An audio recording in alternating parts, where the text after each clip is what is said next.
and Sanders lowers the boom. Up the seam for McBride, touchdown.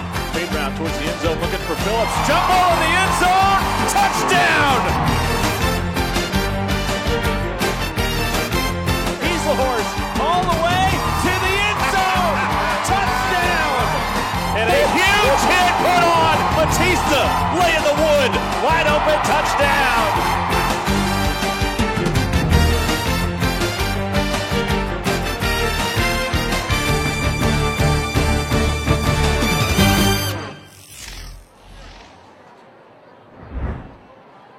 Welcome in to Clyde Abshire Stadium as the 5-1 Deer Park Deer welcome the 4-3 Pasadena Memorial Mavericks on homecoming night.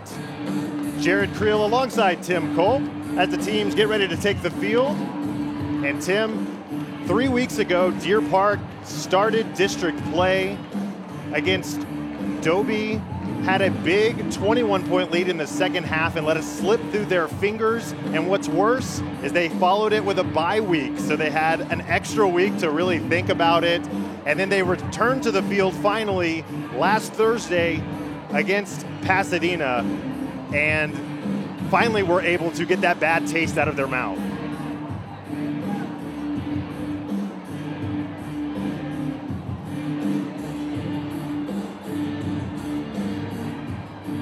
Yeah, they did, Jared.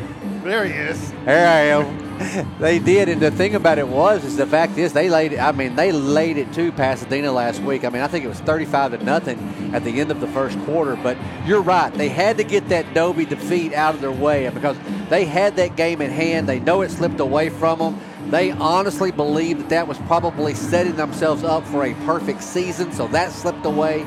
So there was a lot, and so sometimes you don't like to have that long bye week after a defeat like that or after a loss like that. I think it probably did us some good to give us that opportunity to, as you said, get that taste out of our mouth.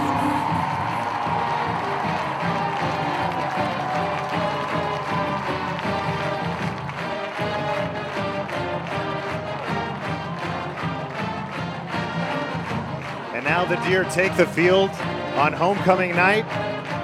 An excellent crowd on hand. I'm kind of impressed with this golf cart thing going on here. Where'd this come from? I didn't know all That's that was new. That's It's new. new. I forgot to threw something new into the mix Hey, tonight. it's time to get Roebuck some love. They put him on the back of the golf cart. They've been watching Toro do it for years at Texans games. Hey, nothing wrong with coffee every once in a while. That's awesome. I like it. It looks good. And Pasadena Memorial coming in at 4-3. Last week they played Dobie, and actually one of the things that these two teams have in common is they both had a lead on Dobie at halftime. Pasadena Memorial had a 6-point lead on Dobie before Dobie came back and was able to get the win 42-27 over the Mavericks, who now are looking to come in here and spoil homecoming. I'll tell you what, though, what that tells me is the fact that they scored 27 points on Dobie tells me this team does have the ability to score points. And so that's something that Deer Park, last week it was just, there was no way Pasadena was going to score on Deer Park unless it just wasn't going to happen. Tonight, this defense is going to have to tighten up a little bit. They can't be comfortable with that big win they had last week. This is a totally different team. Has the capability to score some points, and so defense is going to have to be ready. So they'll be tested a little bit tonight, I believe. And the Mavericks have been starting a sophomore at quarterback, number 8, Logan Johnson. So this Deer Park defense is going to be looking to try to get after that young quarterback and force some mistakes early so that to really take the Mavericks out of the game. Yeah, absolutely. And the fact is, not often in 6A football do you find a sophomore starting in the quarterback position. So that says a lot for his talent, and so congratulations to him for that.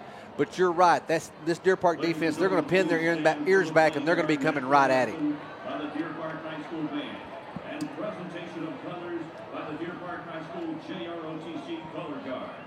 The U.S. flag is carried by Cadet First Sergeant Dylan Corona.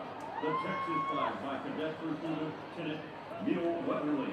The right guard, Cadet Private Samara Flores. And the left guard, Cadet Corporal Cheyenne Phillips.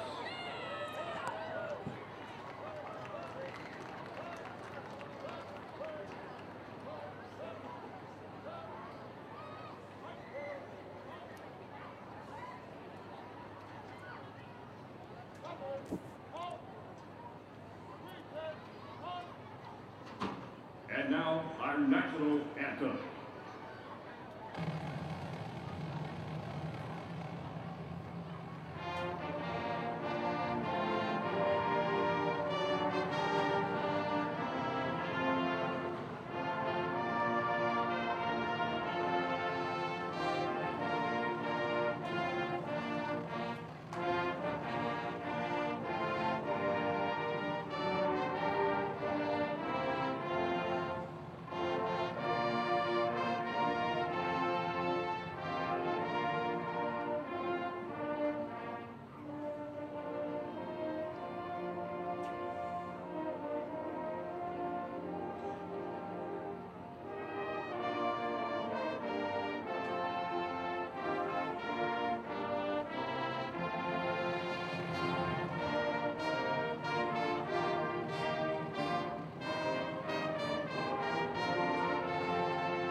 So now these two teams gonna get ready to face off for the 15th time since Pasadena Memorial High School came into existence 20 years ago.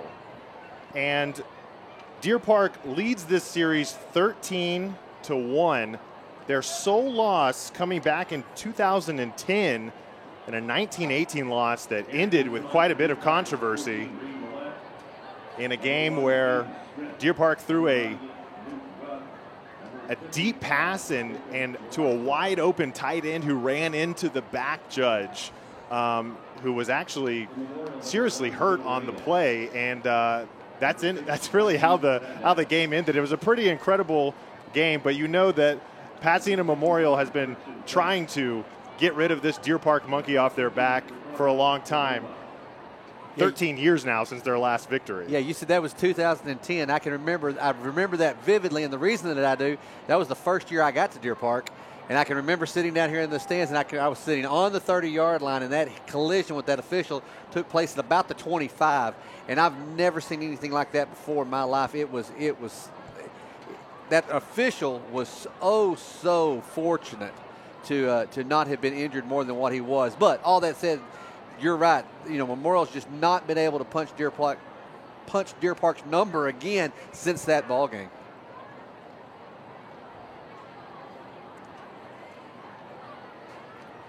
So the Deer win the toss and elect to defer. And so we will get to see this Pasadena Memorial offense out of the gate. Well, Jared, I tell Mason all the time, I love that opportunity to be able to get that football to start off the second half. I don't care if you're winning by a lot or losing by a little. I love that opportunity.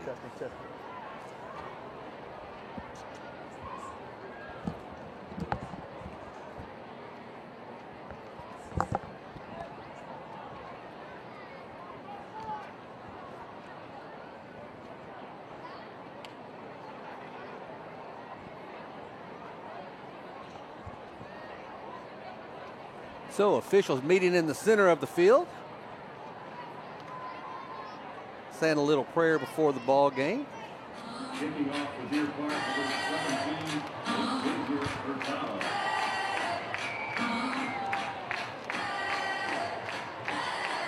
Captain And back deep to receive for Pasadena Memorial Mavericks is going to be number 6, Juan Fernandez.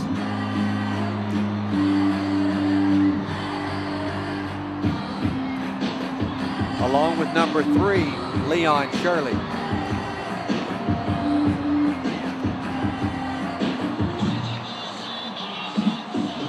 And doing the kicking for Deer Park to kick off and start this ball game is going to be number 17, Xavier Hurtado.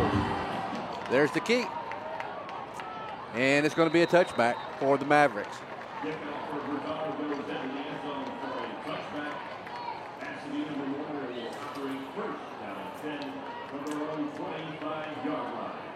So the Pasadena Memorial offense will be the first to take the field, and they are starting a sophomore, number 8, Logan Johnson at quarterback. Let's see what Mr. Johnson's got in store for us tonight.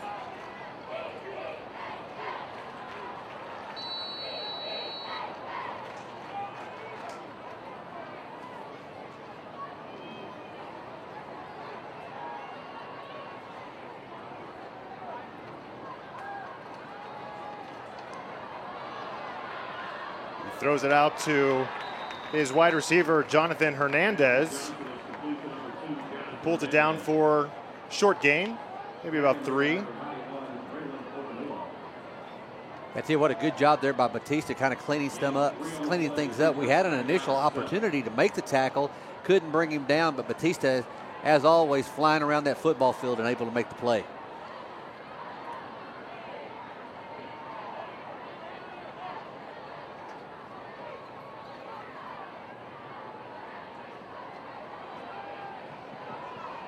And the hand to Lorenzo Delgado, who rumbles forward for a few.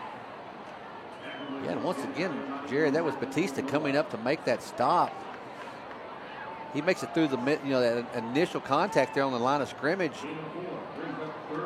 And Batista comes up from that deep safety position and makes the hit and able to stop him, keep him from picking up the first down. Well, now 3rd down and about 3.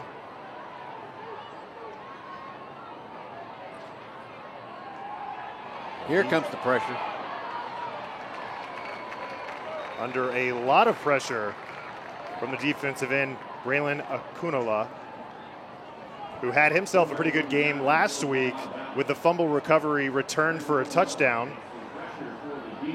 And now applying the pressure to force 4th down, and the Mavericks offense is still on the field. Wow. Are they really going to go for this?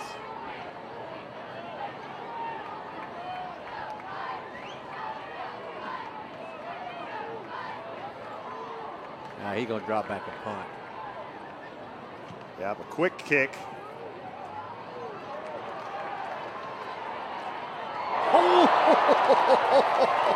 But Bautista gets a chance at the return and flattens a Maverick in the process.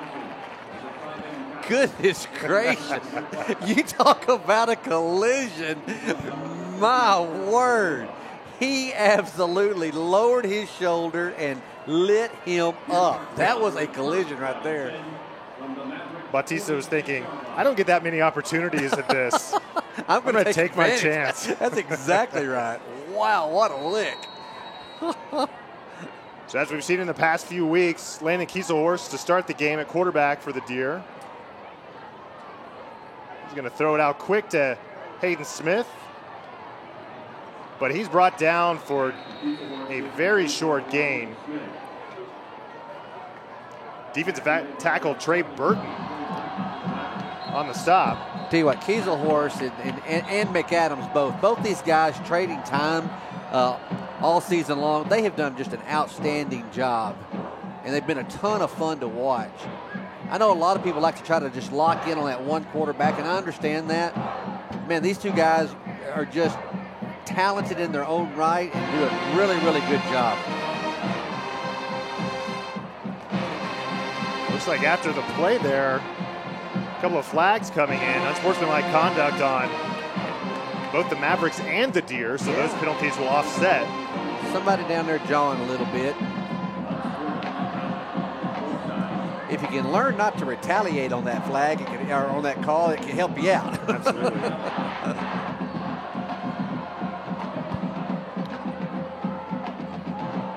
So now Kieselhorst sets up 2 receivers to his right, King Phillips to his left. Gregory in the backfield. And Kieselhorst going to hold on to it himself. Slip past a few defenders for about 4 yards. And we know Kieselhorst is not afraid to run. Not at all. I was just about to say that. He is not bashful about pulling that ball back in and taking off down the field. Well, he actually leads the team in rush yards. 266 prior to that play.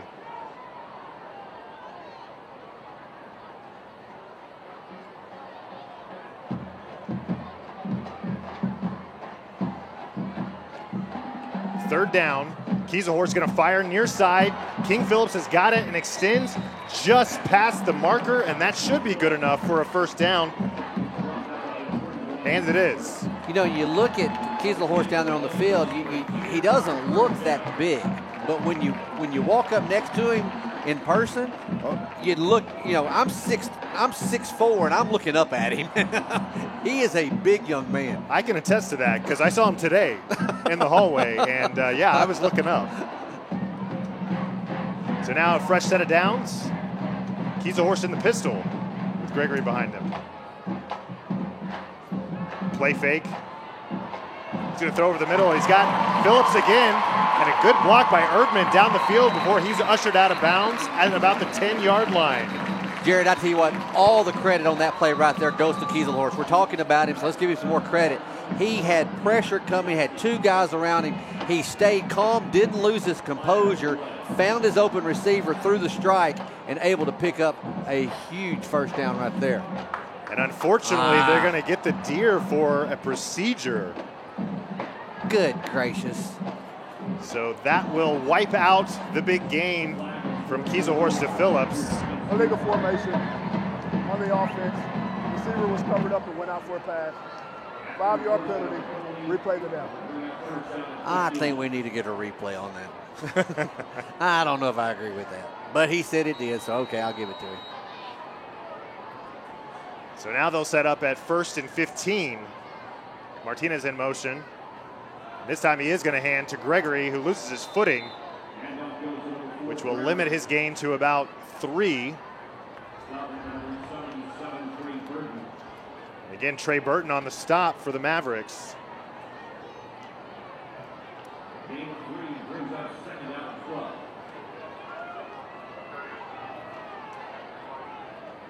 So now's the Deer work to catch up on some of that penalty yardage. It's 2nd and 12. Kieselhorst to throw. And Phillips brings it in, and is the defender just able to wrestle him down. But Kieselhorst looking Phillips' way early here tonight. Yes, he is. And he threw that ball just a little bit high and behind him a little bit. But the thing is, if you can just get it in the area of Phillips, he's going to, 95% of the time, he's going to make the catch, and he does right there. Picks up the big first down for Deer Park.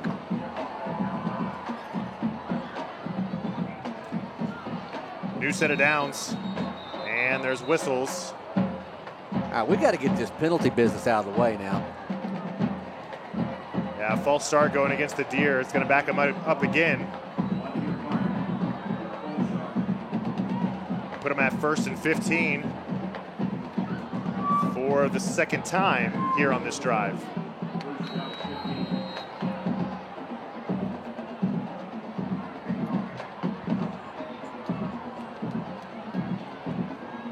Now Kieselhorst is going to hand to Hayden Smith, who's chopped down just for a short gain. Yeah, just trying to pick up some of that penalty yardage, get some of that back right there. And ended up with only a gain of about 1. Yeah, it wasn't much, was it? So 2nd down and long. Kieselhorst has got 2 receivers to each side. He throws near side. There's King Phillips again. Yeah, right now they're just going to that one-on-one matchup out there against Jalen Bell for Memorial. I think they feel pretty confident that if they just keep going there, Phillips is going to make him miss one of these times and he'll be off to the races. To be fair, Phillips is a tough matchup for nearly anybody. Oh, he is. I mean, I think he can jump out of the stadium. It blows my mind how high he can get. Well, that's why we shouldn't be surprised they throw one up to him here in the end zone. I think here so. Coming up. I think you're right. Of course, now it's 3rd and 5. They're going to put him on the far side over there. So the snap to Kieselhorst, and that's a quarterback designed run all the way, and he's only going to pick up about 1. So now 4th down, and Coach Flynn has his first decision to make, and it looks like he's going to send out the field goal unit. Francisco Sanchez coming in.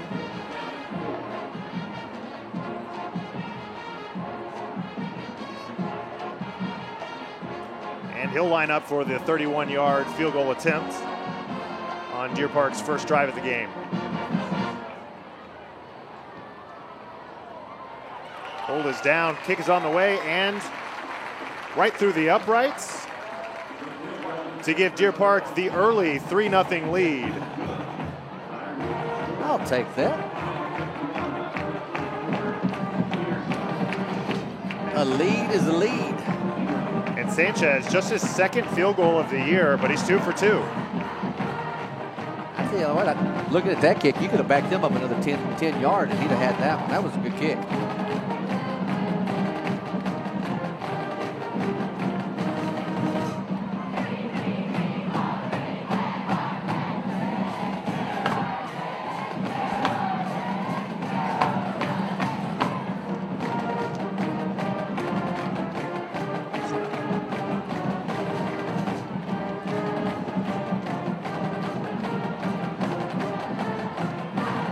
So now Logan Johnson and the Mavericks offense will get another try at it.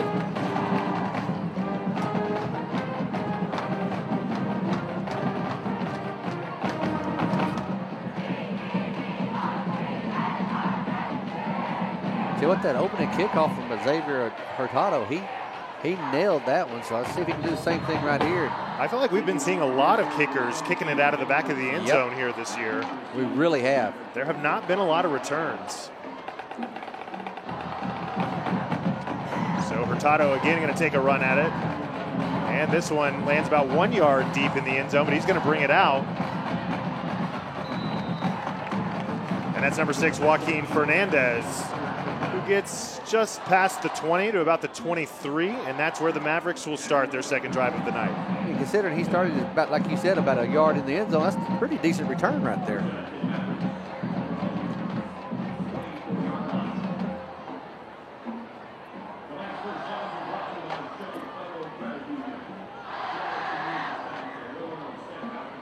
All right, let's see if this defense can keep the pressure going like they had that last time they were on the field. Yeah, the Mavericks looking for their first down of the night.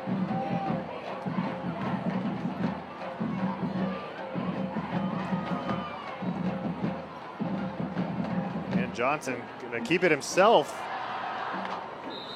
And he picks up a good gain of about 5. Yeah, I tell you, that game last week, it was like Pasadena never could get past the 50, and for a long time they couldn't get past the 30. That Deer Park defense just doing an outstanding job. It really was a complete game in It all was. phases of the game that last Thursday against Pasadena. Now on second down, John's going to keep it again, but he is in big trouble, and he's brought down by Adam White and Luke Webb. Yeah, he thought for just a second, and I actually thought he had already gone ahead and handed the ball off, but he hadn't. He just pulled it back in, was going to try to keep it himself. But White sniffed that one out and said, nope, I'm going to make this tackle right here. Yeah, that didn't really fool anybody there on the Deer Park defense. So now that puts them at 3rd and long. 3rd and 8.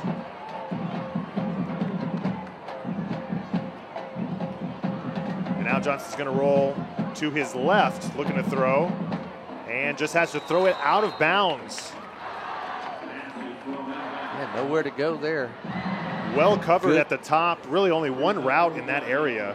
Yeah, everybody had receivers covered up, doing a really good job there defensively, and so it should probably put them in at least another quick kick situation, I would think.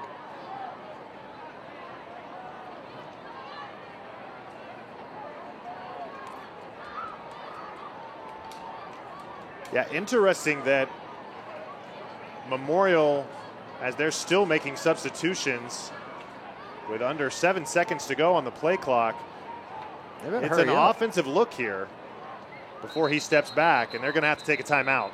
Wow.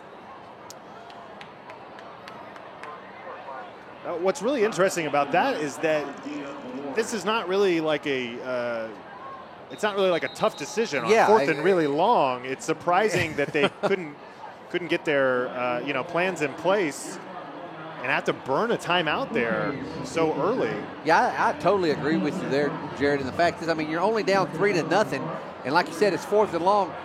Step up there, back up, punt the football, try to pin Deer Park back as deep as you possibly can, and make them work to try to come down the field. Have a little faith in your defense, but yeah, I'm a little confused as you as why they waited so long to make the decision and was forced to take that time out. 77-30, Spencer Highway. You would think anytime you feel maybe overmatched that you would want to force the other team to have to execute as much as possible. Absolutely. And by giving them a short field, you're really just asking to get run out of the building really quickly. So here they are again in what looks like an offensive set. 3 receivers to his left, 1 to his right. Let's see if he steps back and kicks it again, and it looks like he will.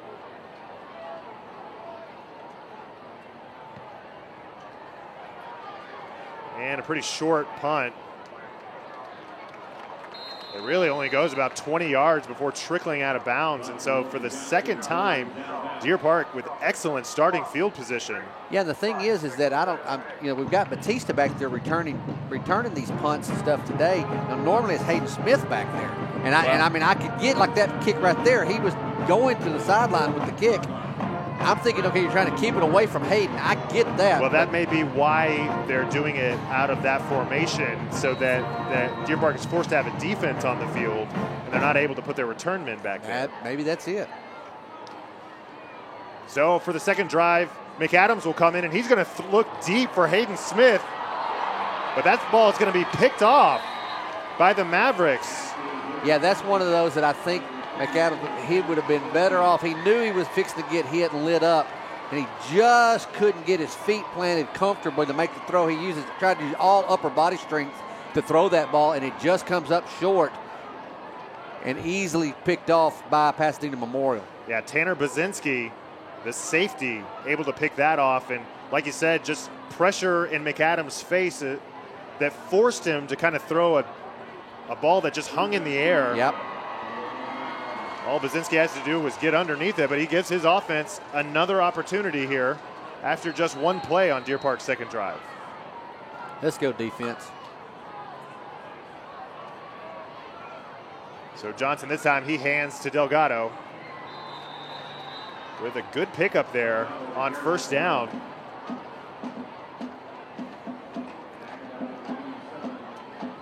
Before being brought down by Kyron Lewis. This is one of those games that it's kind of got a funny start, a funny feel for me. It's just like you can't quite get everything going on both sides. Well, that's because I'm up here instead of Mason with you. No, that ain't it. That's not what I'm getting at. They hand again to Delgado, who lowers his shoulder, and that's going to be enough for a first down. I'll tell you right now, if we were to come up on the short end, he'll never be allowed to leave again. And so now Pasadena Memorial goes with tempo and flags all over the place. I think they jumped. Yeah, there it is. They moved. I don't think they ever got set. Yeah, they're going to get Pasadena Memorial for a false start, but what's interesting is that Deer Park was still making substitutions and definitely had too many people on the field. Sure and I did. think that's probably what Coach Crocker is saying over there on the far sideline. He's out about the numbers, yelling at the officials.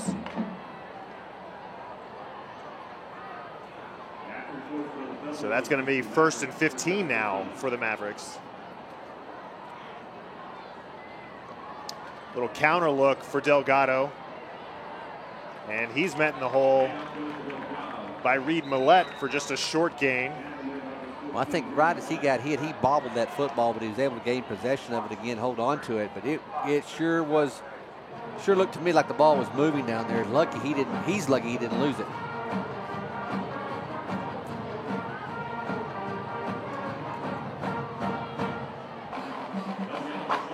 So 2nd and 15 here for the Mavericks. And they had a little bit of success running with Delgado, but it's tough to do when you get backed up. That penalty really hurting the Mavericks now. Johnson to throw, and nowhere to go again. He just has to throw it out of bounds. Excellent coverage on the back end for the Deer. Yeah, I tell you what, it's going to be interesting to see if Johnson ever is able to get out of some space and get turned upfield. He looks like he's got some speed to me. He could be hard to catch. But right now, Deer Park just keeping him in check. They'll try to keep everything in front of them here on 3rd and 15.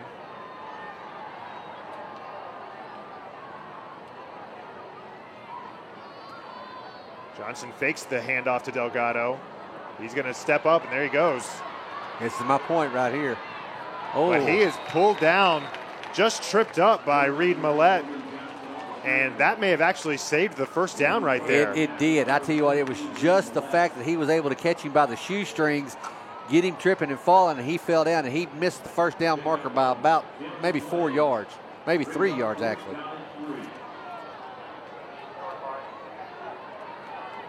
So now they run in Hayden Did you Smith. see that? You saw him slide him in there? They said, yeah, come on, we're going to slide him right in here real quick. So this, again, they look like they're in an offensive set. We expect them to punt. So Bautista comes off, Hayden Smith comes back. And sure enough, that's what they will do. And they will try to keep that away from Hayden Smith. A very short punt that rolls backwards. Uh-oh. And some pushing and shoving on the field is going to draw a flag. Yep, remember that thing I talked about, retaliation, just a minute ago? I think it's fixing to get Deer Park right here.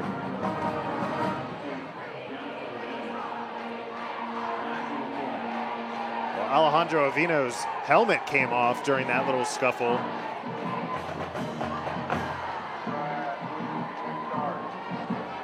And you're right.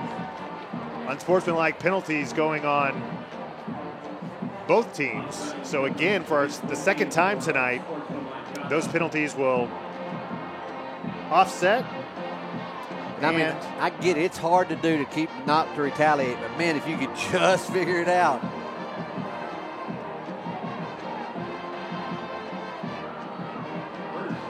That's 15 yards you can use.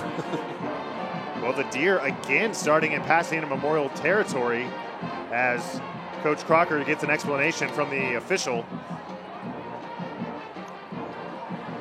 But I think you got to give it to the Pasadena Memorial defense.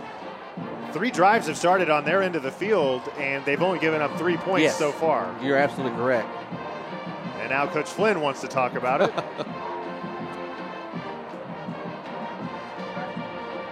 A little chippy here early. Yeah, it is. On homecoming night. Yeah, there's a little jawing going on out there. There's no doubt about that. Now everybody's getting together to talk about it. Good gracious, are we ordering lunch or what?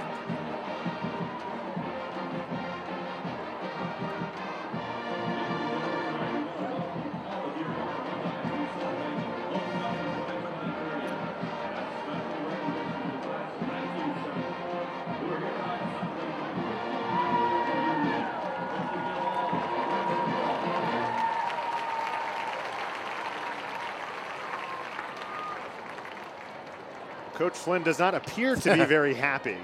But his team does have the football in Pasadena Memorial territory.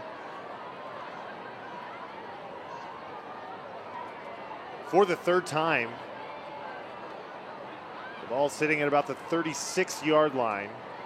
And Kieselhorst comes back in for drive number 3. You know, it's just the nosy side of me. There's sometimes I really would like to be right there in that conversation and know what's being said. You think we need to mic him up? I think we need to mic him up. What's it going to hurt? Aiden Smith in motion. Kieselhorst going to keep it up the middle. Big hole. Kieselhorst to the far sideline. And he's gone. Touchdown, Deer Park. Tell you what, great fake right there by Kieselhorst. Fakes the handoff. Offensive line did a beautiful job of just opening the hole, and great blocking out there on the edge. I didn't see who was actually laying that block down, but man, great job and able to take on 2 defenders to give Kieselhorst the opportunity to break free and get the touchdown. Well, he's got a reputation to uphold, and he does it again, finds the end zone. The team's leading rusher. And now Sanchez on for the extra point, and it's good.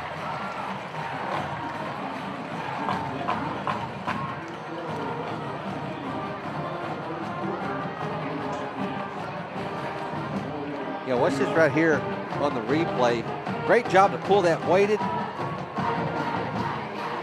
I think that was, if I'm not mistaken, I think that was Talon Setall out there on the edge making that block, doing a good job picking up 2 defenders, which allowed Kieselhorst to get out there on the edge.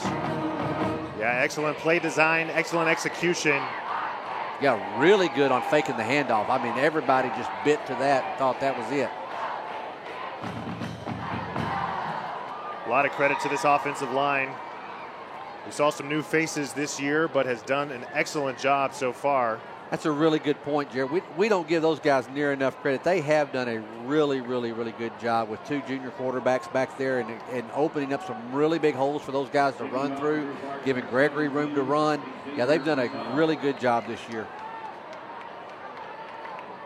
So now Hurtado set to kick it off. And he's going to kick a short one that's fair caught. Jonathan Hernandez pulls it in at about the 30-yard line, and that's where the Mavericks will start.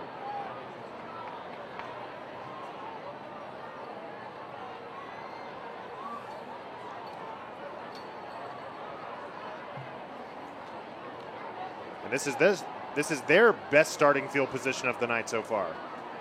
I was just thinking that. I was thinking, this is their first time, and yeah, it is.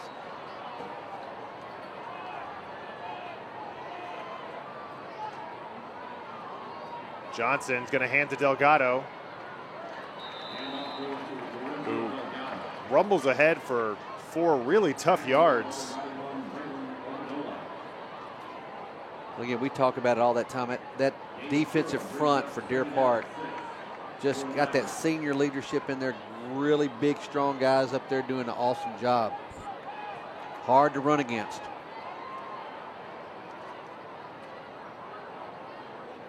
Second down now for the Mavericks. Johnson to throw, but he's being pursued, and again just has to throw it out of bounds. He has not been able to find any separation. Nope. His receiver's not able to win on any routes. I mean, he just ran towards the sideline and kind of just shoveled it out of bounds, which now puts him at 3rd and 6.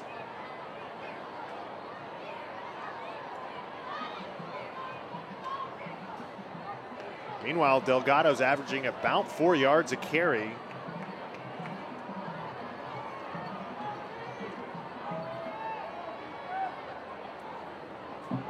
And that's who they'll go to. And he nearly gets to the first down. Yeah, I think he picked up probably 3 yards on the tackle, but the fact was we knocked him 3 yards that way. We needed to be on the other side, but we were having to run him down from the backside, and he had picked up an extra 3 yards on the hit. Well, let's see what the Mavericks do here on 4th and 2. And I tell you what, down 10. They're going to talk about it, I think. I think they're going to let this quarter run out. Is what they're going to do, Jared. And that will be the final play of the first quarter. score, Deer Park 10 and Pasadena Memorial 0. So after one, it's Deer Park 10, Pasadena Memorial 0. And the Mavericks face a 4th and 2.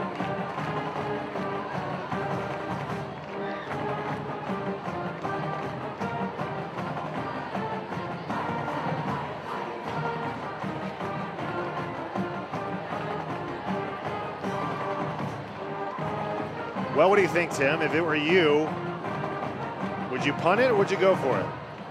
Yeah, I mean, I think you got to punt, especially at this field position. You got to back Deer Park up as far as you possibly can right here. You've been giving them short field position. This is an opportunity to maybe back them up a little bit more and let your defense try to work and hold them back. Set the game clock for 3 seconds. 3 seconds left in the first quarter. They're going to give 3 seconds back in the first quarter. Wow. So again, yeah, I think you punt. I think you back if you've got to try to pin Deer Park back as far as you possibly can. So they put 3 seconds back on the clock for the first quarter.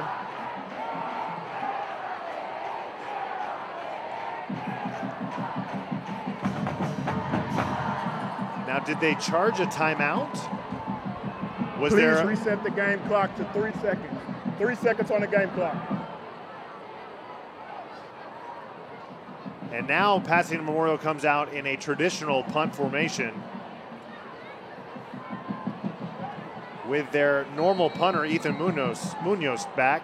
I can't help but think that you're going to see Hayden slide over to his right to try to field this punt. Yeah, they've been kicking it that direction. They came right at him. And a great bounce for the Mavericks. It's turned a short punt into a pretty good punt. Yeah, they really did. And that ball went straight up in the air. But like I said, they had so much spin on it when it hit the ground. They got a huge bounce. It bounced probably 10 yards in the air and then probably rolled another 5. So for that purpose right there, that's the reason why you punt that football and try to pin Deer Park back. Now then, you just got to hope your defense can keep this offense of Deer Park from being productive.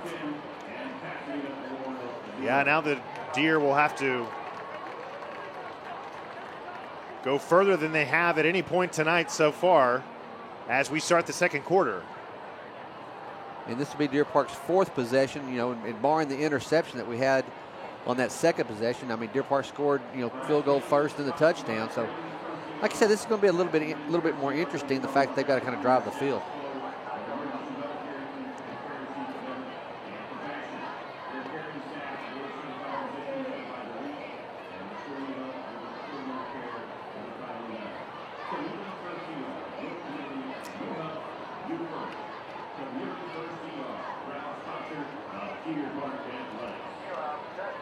So McAdams looks like he's going to come out. He ain't going to shake that interception off. That's water under the bridge. That's long gone now. Yeah, just one play for McAdams, and that interception was the result. And now he's going to throw near side to Hayden Smith on a little screen, and look out, Hayden Smith with a head of steam on the near sideline. He stops and turns it back in before he's finally met by 2 Maverick defenders. And Hayden Smith is fired up. Isn't he, though? He's ready to play. Let's go. Well, how many times have we seen Hayden Smith take a short little wide receiver screen like that and break a tackle or two and end up in the end zone? Yeah, exactly. I think Coach Flynn kind of got in his ear a little bit. I think Coach Flynn wanted him to go ahead and not stop, cut that back, keep going forward. So now 2 receivers to each side of McAdams, stacked. But he's going to hand to Gregory, who is slung down. Yeah, big number 84, Caden Stewart, the defensive end for the Mavericks.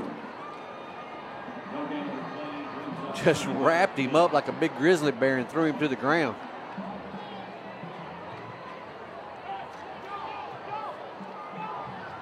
So that brings up 2nd and 10, and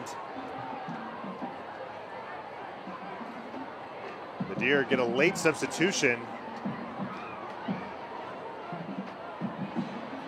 onto the field. Now just 10 seconds on the play clock. McAdams again going to hand to Gregory, who makes a great cut to his left. And look out, he's going to the far sideline. And wrestled down by the strong safety, Joaquin Fernandez. Wow, what a job cutting that ball back up to the middle of the field. He had nowhere to go. Everything was shut down. Made one huge cut right in the middle and then able to pick up a block and spring out for the first down. Nice run there by Gregory.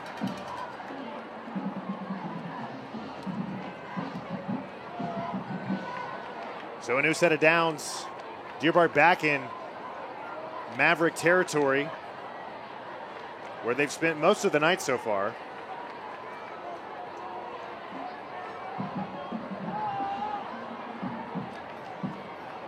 They hand to Gregory again.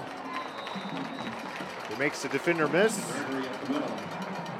Getting up there about that first down spot again, isn't he? Yeah, picking up about 7 on first down, which really makes second and third a lot easier, doesn't it? Yeah, a whole lot easier.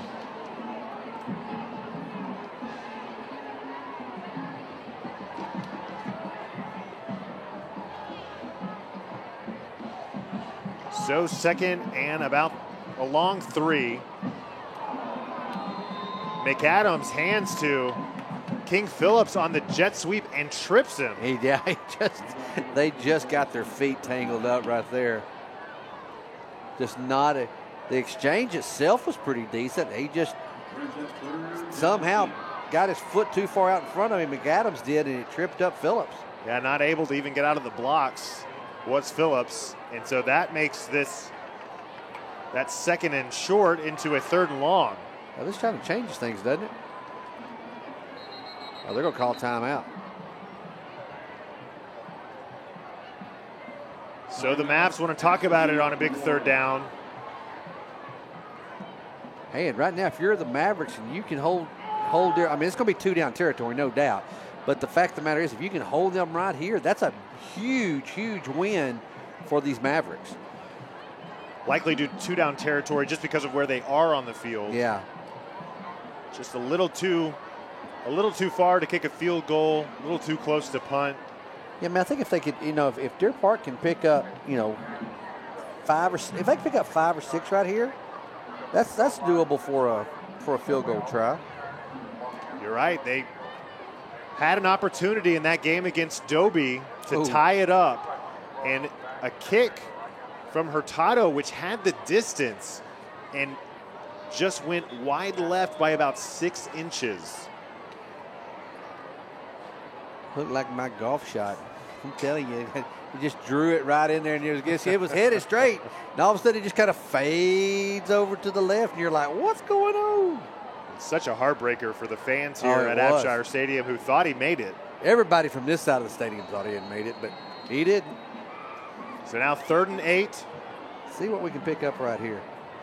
McAdams in the shotgun. He looks to throw and is able to complete it over to his left. That's Trey Martinez for just short gain, and that will bring up 4th and 5. The other thing you got to remember, Jared, is you're kicking directly into the wind. Not a lot of wind, but wind is blowing here at Abshire Stadium. So the offense will stay on the field, and we'll see Deer Park attempt their first 4th down conversion. This is a big down right here for the Mavericks. It really is.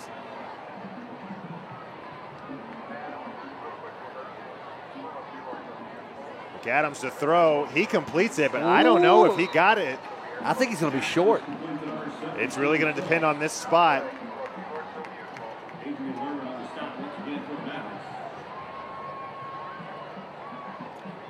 I don't think he got it. And they're looking at it, and it looks like they're going to measure.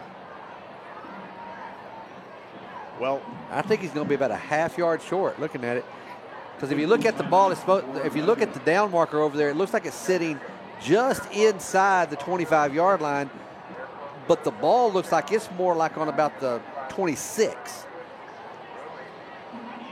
Yeah, watching it live, I thought he was short. But when the official ran in, I wasn't sure if he was going to give him the distance. He's short. Sure enough. Wow. About half a foot. So big stop by Pasadena Memorial. who stops that promising Deer Park drive in its tracks. Well, and to my point a moment ago, that's the reason why you punt. You try to back them up, Deer Park up as far as you can. I mean, make them drive the field, let your defense, perform for you, and that's what they did right there, forcing Deer Park to go for it on fourth and not picking it up. Turn it over on downs.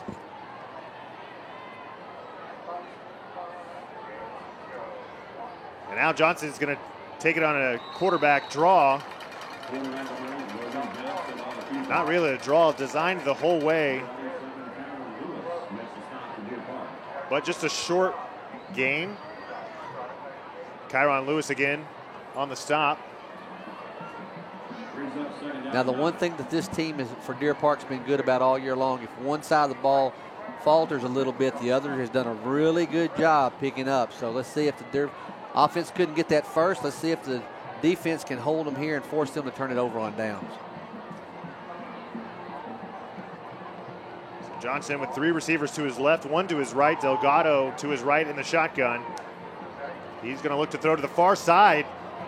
A dangerous pass that looks like it's complete on the far sideline, but there is a flag on the field in the offensive backfield rather. And yep, it's going to be a holding on the Mavericks. So it's going to pull it back. So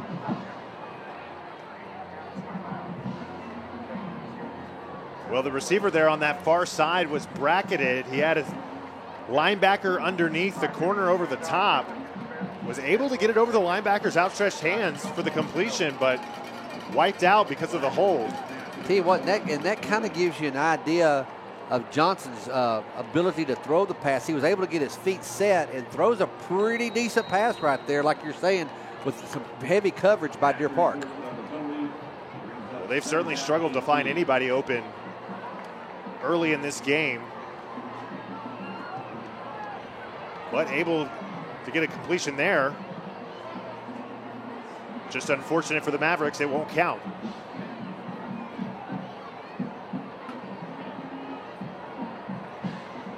Johnson again looks to throw, and he is in trouble, and he's going to go down. That's a big sack for Deer Park.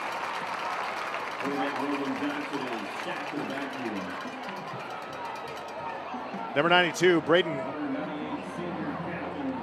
Guerra, Luke Webb, several other defenders in on that sack, all just kind of meeting and converging at the quarterback to bring him down, and now 3rd and forever for the Mavericks. Yeah.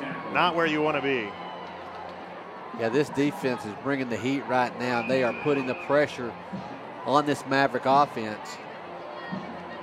Well, now at 3rd and 27, what kind of play call do you have in the playbook for this? Rear back and throw it as far as you possibly can, I guess. Oh, and low snap. So Johnson now on the run. He's going to keep and just pick up what he can. Ushered out of bounds about the 15-yard line. They're going to mark him at the 14. Probably the best he could have hoped for there. Yeah, absolutely. But I think if you went back and looked at that, I think you'd probably find a holding to place. Did you see number 72 there for the Mavericks? Robinson, he reached out. He saw his quarterback was fixing to get hammered. He reached up and just pulled the guy back and said, nope. Yeah. But the official must have been looking the other direction. Yep, that was the left tackle. So now the Mavericks will be forced to punt again. Hayden Smith standing at midfield. That's a live ball. And Hayden Smith somehow able to come up with it after the low line drive kick that Munoz was just trying to get away. The snap back to him kind of rolled to him, so he had to rush a little bit. And that ball came down and hit a Deer Park player in the foot, it appeared. Yeah, you're absolutely correct. It hit Batista right on the back of the ankle. He was started looking the other direction. The ball landed and rolled right in there and bumped up against him. And that once it hit him, that became a live ball. And Deer Park very, very fortunate there to get this ball back. The heads-up play by Hayden Smith to jump on it. So now Kieselhorst back in at quarterback. And he's going to throw A nifty little play to Trey Martinez over to the left side, who picks up about 10. Yeah, kind of a looked almost like a screen, but wasn't I don't think actually a true screen. But he's able to roll out there and, like you said, just kind of flick it over the top and pick up the yardage.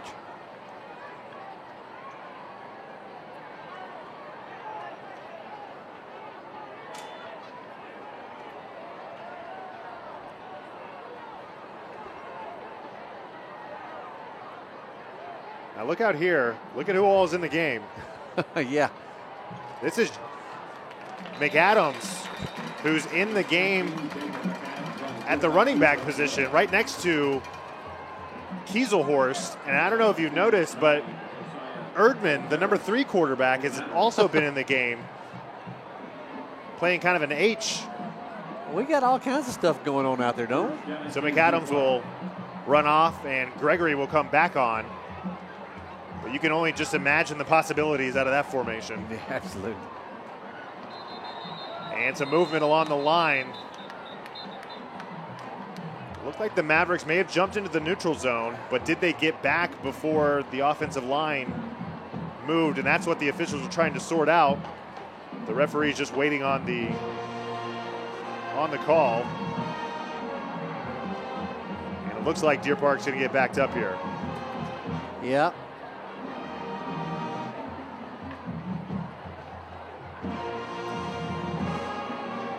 Yeah, I thought maybe we were going to get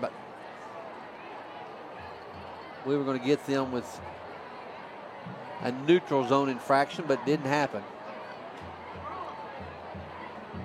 Well, I think Landon Exner there, he was a little delayed when they jumped into the neutral zone before he moved. Yeah. And it gave the Mavericks time to get back. I think it's one of those things they jumped and he thought, wait a minute, if I jump up and move, then I can. He was like, oh, too late. Well, the officials taking a long time to sort that one out, but they do end up moving Deer Park back 5 yards. First down and 15.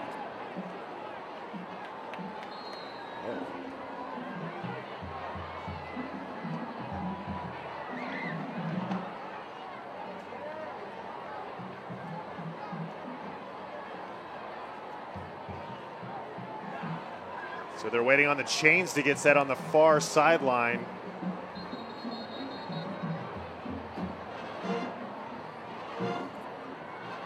Goodness. And now they roll it. So Kieselhorst is going to look to throw, and he's going deep to the far sideline. Guess who?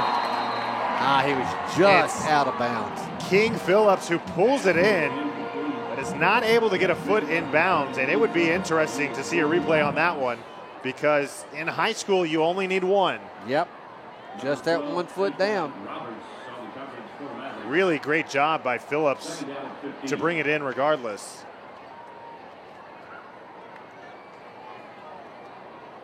So now 2nd and 15 for the Deer.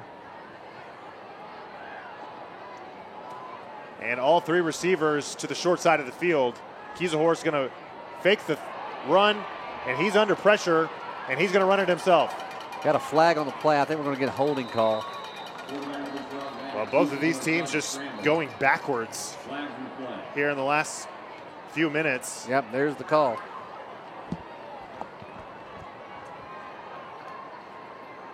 Flag is against Deer Park for holding.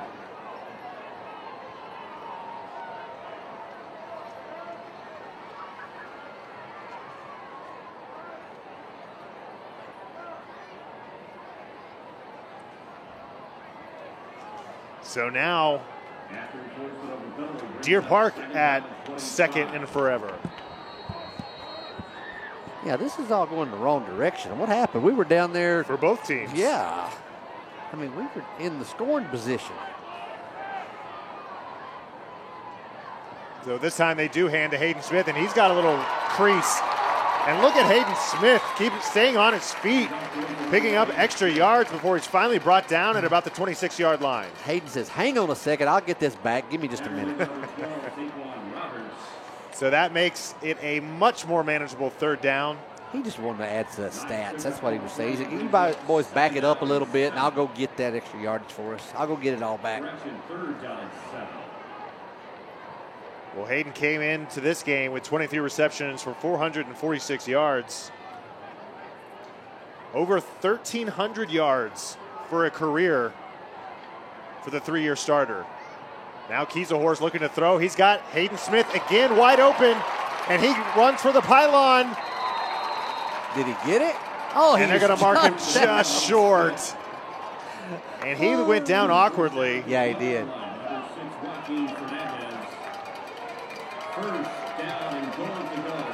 I thought he was going to dive for it, but it looked like he kind of sat down. I thought he was setting up. All of a sudden, you're right, he just sat down. It was like, what's going on? Oh. Well, an excellent effort there by Hayden Smith, nonetheless. But now they're going with their heavy set, including Luke Webb.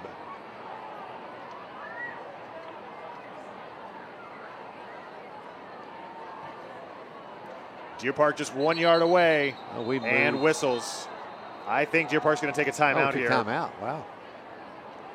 Timeout, Deer Park. Coach Flynn didn't like something, and he came running down the sideline and able to get the timeout in.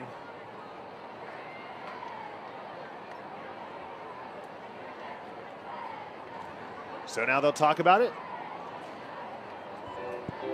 Tell you, this has been a long first half, too. Or at least it seems like a long first half. Well, there's been a lot of penalties.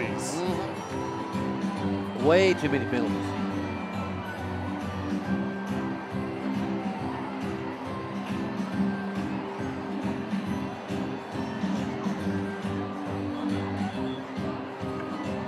And at halftime, Deer Park will crown the 2023 homecoming queen.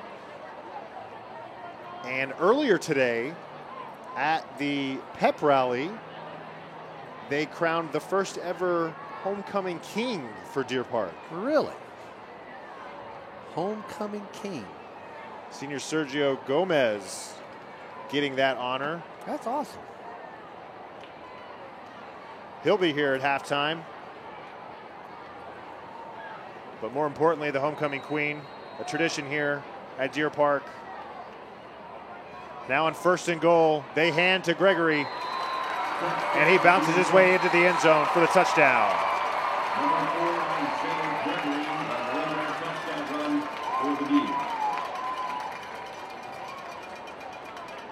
So 16-0 Deer Park.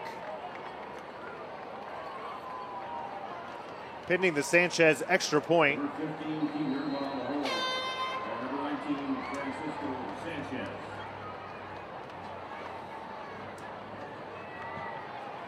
It's up and good. You know, you were talking about it being homecoming, and we got a great homecoming crowd and everything going on. But I tell you what I noticed walking into the stadium tonight. Have you seen the size of these homecoming moms? Oh, they're ginormous. Ginormous is an understatement, and I've also figured out one. No wonder Shell Federal Credit Union is running a loan percentage up there, because it takes a small fortune to buy one of those things. Have you made a homecoming mom? No, I've never made one. I've always bought them. Oh, you bought one? I bought plenty of them. Bought one for my homecoming dates, and then I ended up buying homecoming mums for all of my sons' homecoming dates. Yeah, they did. I did make them work it off and pay me back. Hey, you just do what I do. You don't have a homecoming date, and you don't have to buy a mum. I think you got the right idea, bud. I'm gonna tell you, that's the smartest thing I've heard. Just don't have a date. I'm not kidding. This one mom, this girl walked in there. You couldn't see the girl. She was, you see two eyes poking over the top of the mom. Hurtado now with a short kick, which will be fair caught at the 26-yard line. And that's where the Mavericks will start with just under 4 minutes to go in the half. I'm really going to show my age here. I can remember when you could buy a homecoming mug for $15. Wow. I bet you couldn't buy a streamer for that now. Well, I don't think they do homecoming mums in every part of the country. I think it's a very southern thing. It's a very southern thing. As a matter of fact, crazy thing, I actually saw a special on that the other day. My wife's from Michigan. So a new quarterback in. That's number 11, Joe Reyes. Yeah, but look who his receiver was. Yep. It was Johnson over there, so they're making a little change Yeah, there. they've swapped a little bit. Yeah. Well, earlier, Reyes is playing wide receiver, so they really did just swap. Yeah, they did. Well, I mentioned earlier, I think Johnson's speed. And Delgado straight ahead, carrying Deer Park defenders. Nice pickup there for the Maverick first down. I think they're trying right now, again, they're trying to set it up to get Johnson in some open space with his speed and ability. Try to figure out a way to get your fastest kid on the field of football. He may not be their fastest, but he sure looks that way.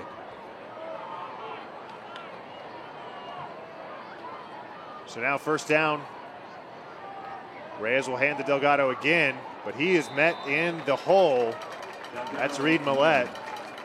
No gain on the play.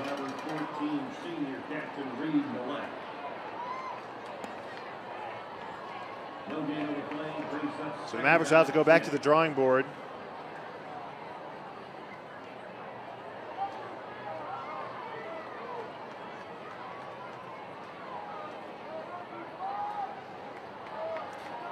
Now under 3 to go in the half. So Johnson split out wide to the left. Reyes is going to fake the give to Delgado, and he is going to go down for the sack. Oh, he wanted Johnson. That's exactly where he was going. Johnson was sprinting down the field. Well, Cameron Colquitt and Luke Webb had other ideas, so now that makes it 3rd and long. Didn't they, though? Man, they said, let's meet at the quarterback, and they did. So Colquitt will get a breather after that sack.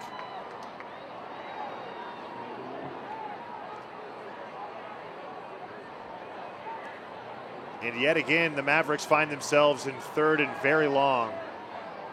About 20 to go for the first. Brings up 3rd down and 19.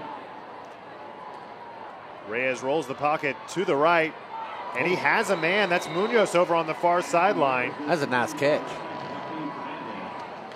He planted both toes in the turf and just stretched out and made the reception. Yeah, gain of about 14.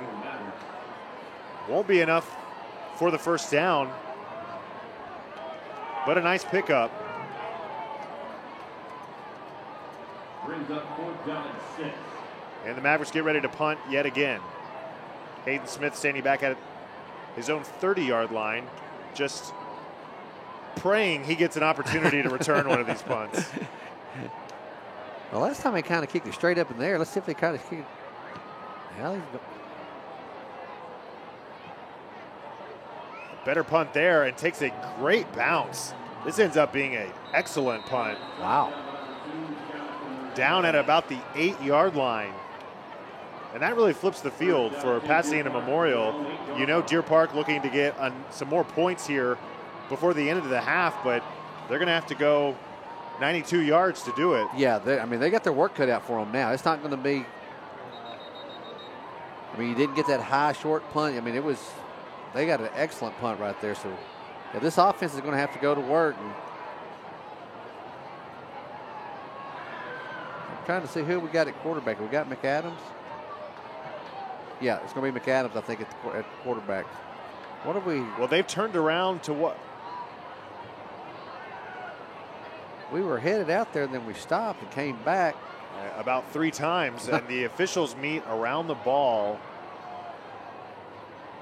What's the conversation? Guys, I promise, if you want a Chick-fil-A, I'll go order it for you. You don't have to have a conversation about it. I think they're getting ready to get chicken fried steak or something.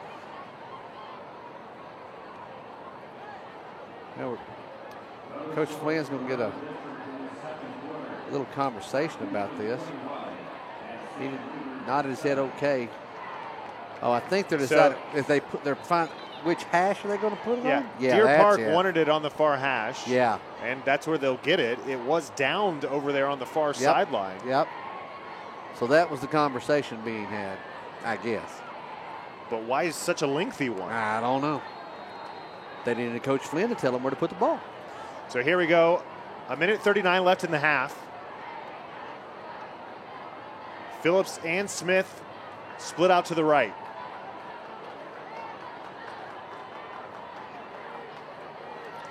They're going to give to Gregory, who he is met immediately and pushed backwards. Yeah, he had nowhere to go with that.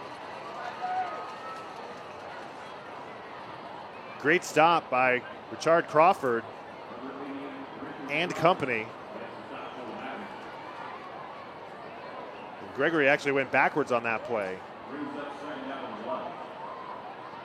And I'm not sure if Deer Park is just content to let this one go.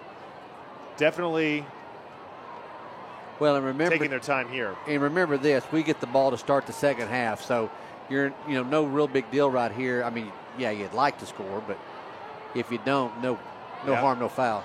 So they run a draw. Gregory's going to move forward for about 3. And they'll have to snap the football one more time before halftime. Yep. And I think this is the right call. You're up by 17. You get the ball started in the second half. Just run the clock out. Well, that's why that punt was so big for Pasadena Memorial. That's it really exactly flips right. the field and keeps Deer Park from even threatening to get more points. That is so true. That's a really good point. So it looks like they're going to take it down the play clock, and they'll take a timeout here with just under 10 seconds to go in the half.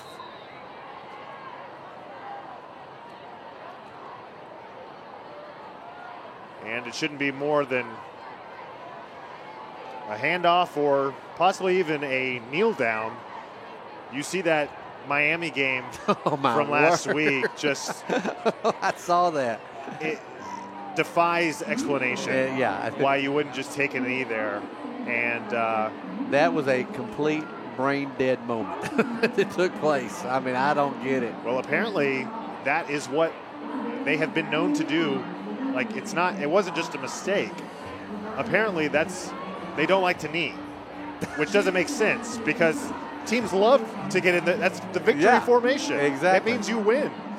Get in it, and the reason that you get in it is so you can win, not get in it so you cough the ball up and lose. The Hurricanes fumbled the football, and ultimately the game. There was a coach down there for the Hurricanes a long time ago. I guarantee you he'd have taken that victory formation.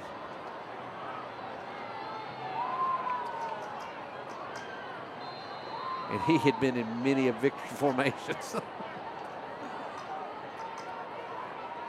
So the final play of the half. And McAdams fakes the throw, and he's going to actually step up and run a little bit. Don't go over and get hurt right here before halftime. And the clock runs down to 0 as he runs out of bounds. And sure enough, there is an injury on the far side. Oh, man.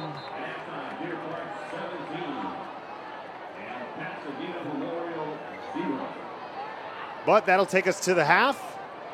Deer Park leads Pasadena Memorial 17-0. We'll take a quick break and then come back here for all of the halftime festivities where Deer Park will crown the 2023 Homecoming Queen. You're watching Deer Park football on the Deer Network, presented by Community First ER.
Community First DR is open 24/7 with little to no wait time. Our friendly medical team is standing by waiting to provide you concierge-level medical care. Caring for our Deer Park athletes is one of our top priorities. Community First DR is conveniently located on Highway 225 and East Boulevard. Community First DR is committed to putting your health, your community, and you first every day. Okay, so take this right. Now pull into that parking space. Now put the car in park. Great, thanks so much. It's my lunch break.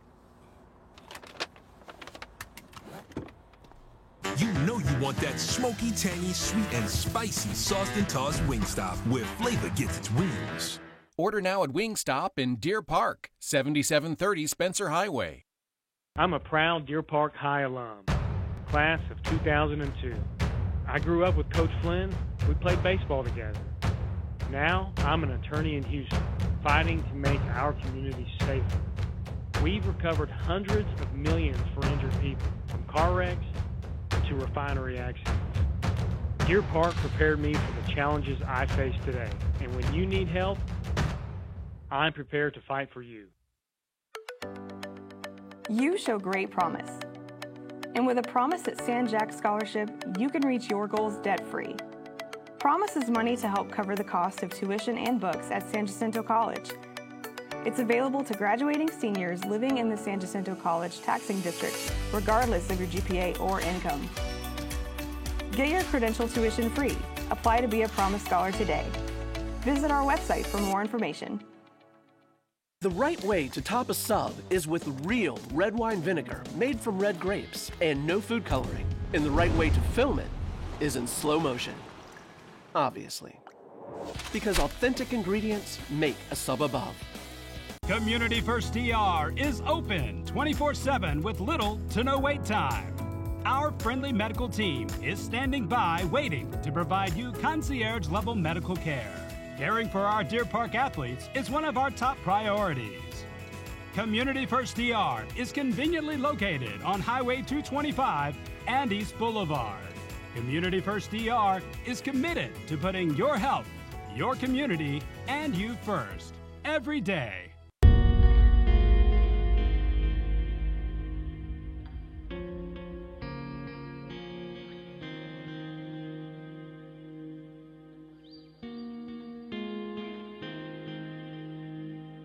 It's time for personal injury attorney David Garcia to give back to the town he grew up in.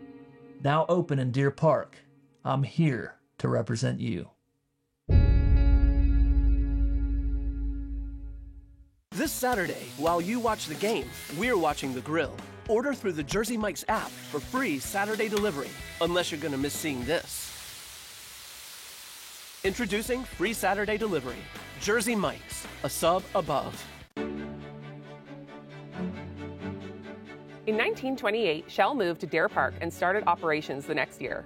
This was the beginning of a lifelong partnership. Over the decades, the site and community have grown together and stepped up to the challenge time and again.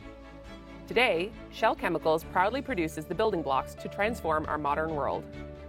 They give us the clothes we wear and the gadgets we enjoy. As our employees give back to the community, products made with chemicals care for us too. They help us see better and improve hygiene. Our site creates jobs and helps bring the community together, while chemical building blocks keep us connected, both virtually, physically, and inside our homes. Chemicals help make our world better, beginning right here in Deer Park, the birthplace of Texas.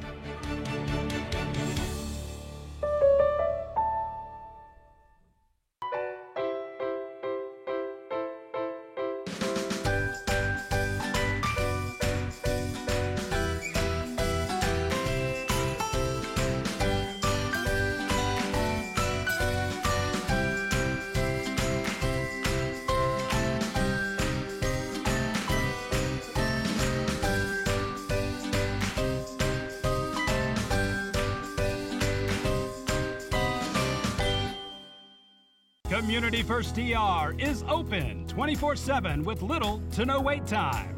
Our friendly medical team is standing by waiting to provide you concierge-level medical care. Caring for our Deer Park athletes is one of our top priorities. Community First DR is conveniently located on Highway 225 and East Boulevard. Community First DR is committed to putting your health, your community, and you first every day. Okay, so take this right. Now pull into that parking space. Now put the car in park. Great, thanks so much. It's my lunch break. You know you want that smoky, tangy, sweet, and spicy sauced and tossed Wingstop, where flavor gets its wings. Order now at Wingstop in Deer Park, 7730 Spencer Highway. I'm a proud Deer Park High alum, class of 2002. I grew up with Coach Flynn. We played baseball together. Now, I'm an attorney in Houston, fighting to make our community safer. We've recovered hundreds of millions for injured people, from car wrecks to refinery accidents. Deer Park prepared me for the challenges I face today, and when you need help, I'm prepared to fight for you. You show great promise. And with a Promise at San Jack Scholarship, you can reach your goals debt-free. Promise is money to help cover the cost of tuition and books at San Jacinto College. It's available to graduating seniors living in the San Jacinto College taxing district, regardless of your GPA or income. Get your credential tuition free. Apply to be a Promise Scholar today. Visit our website for more information. The right way to top a sub is with real red wine vinegar made from red grapes and no food coloring. And the right way to film it is in slow motion. Obviously. Because authentic ingredients make a sub above. Community First DR is open 24/7 with little to no wait time. Our friendly medical team is standing by waiting to provide you concierge-level medical care. Caring for our Deer Park athletes is one of our top priorities.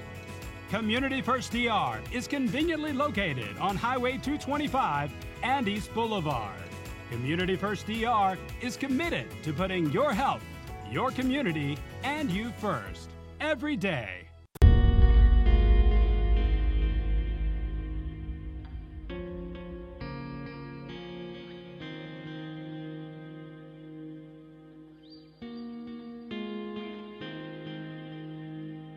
It's time for personal injury attorney David Garcia to give back to the town he grew up in.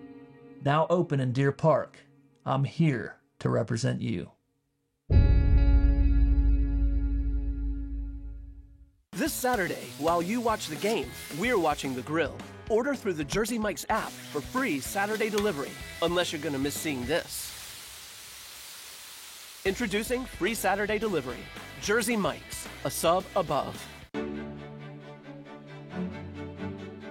In 1928, Shell moved to Deer Park and started operations the next year. This was the beginning of a lifelong partnership. Over the decades, the site and community have grown together and stepped up to the challenge time and again. Today, Shell Chemicals proudly produces the building blocks to transform our modern world. They give us the clothes we wear and the gadgets we enjoy. As our employees give back to the community, products made with chemicals care for us too. They help us see better and improve hygiene. Our site creates jobs and helps bring the community together, while chemical building blocks keep us connected, both virtually, physically, and inside our homes. Chemicals help make our world better, beginning right here in Deer Park, the birthplace of Texas.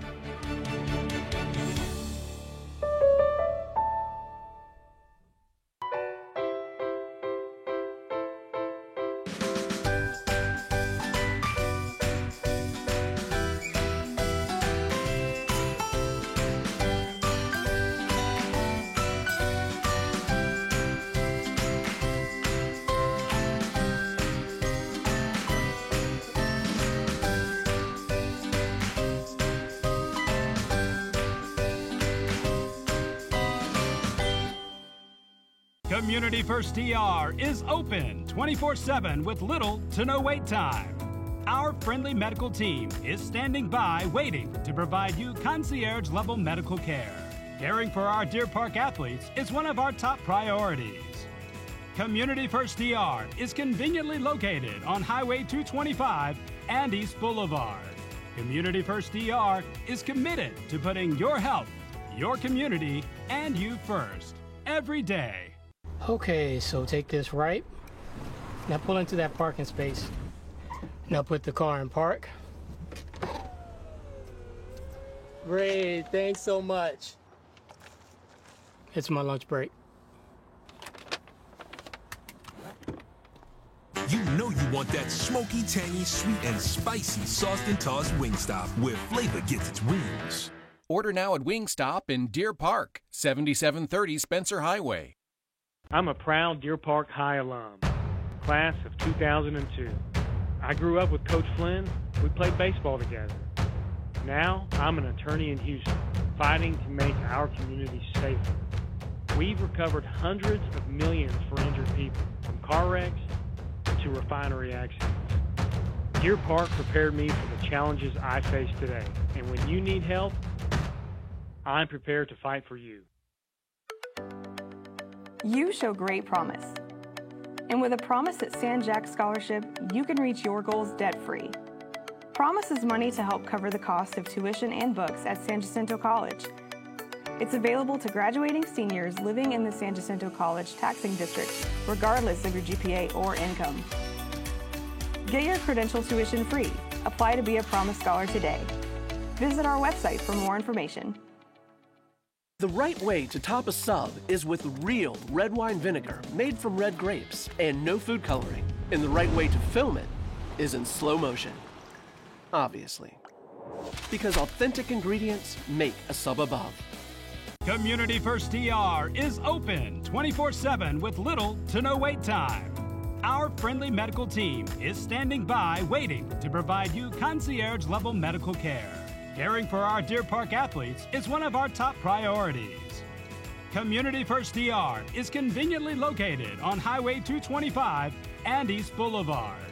Community First DR is committed to putting your health, your community, and you first.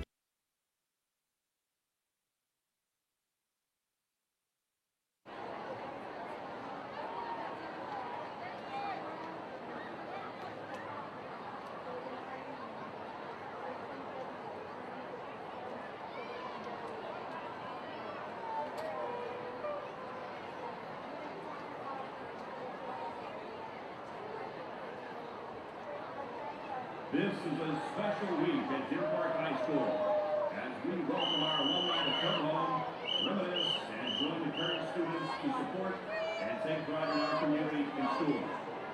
If you are a DPHS alumni, we ask that you please stand to be recognized at this time.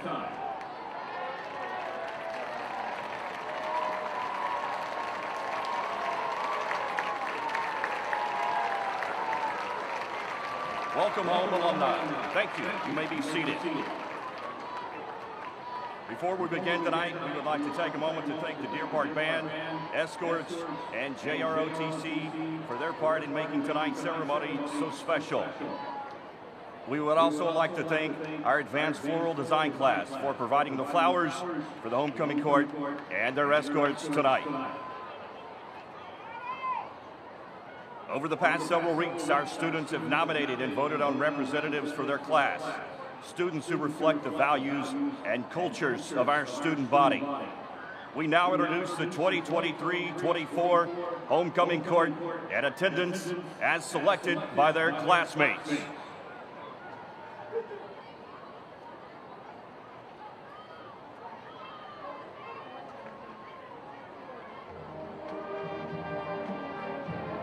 Representing the freshman class, Madison Cox. Madison is a part of the Deer Park freshman cheer team. She is a member of the Best Buddies program. Madison is also a member of the freshman choir at North Campus. Madison is a part of the Fellowship of Christian Athletes. She attends church at First Baptist Pasadena. Madison is the daughter of Michael and Terry Cox and is escorted tonight by her father, Michael Cox. sophomore attendant Anissa Rodriguez. Anissa is part of the Deer Park Junior Varsity Cheer. She is a two-time All-American cheerleader, as well as an NCAA national champion. Anissa also participates in All-Star Cheer at ASR. She is a member of the Best Buddies program. She is a member of St. Hyacinth Church. Anissa is the daughter of Robert and Rachel Rodriguez and is escorted tonight by her father, Robert Rodriguez. Junior attendant, Reagan Petty. Reagan was a member of Volunteers her freshman year. She is a 3-year HOSA member. She is also part of the Best Buddies program. Reagan is a 3-year member of the varsity golf team and was part of a district champion and regional qualifying team last year. Reagan is the daughter of Leisha German and Randy Petty. Reagan is escorted tonight by her father, Randy Petty.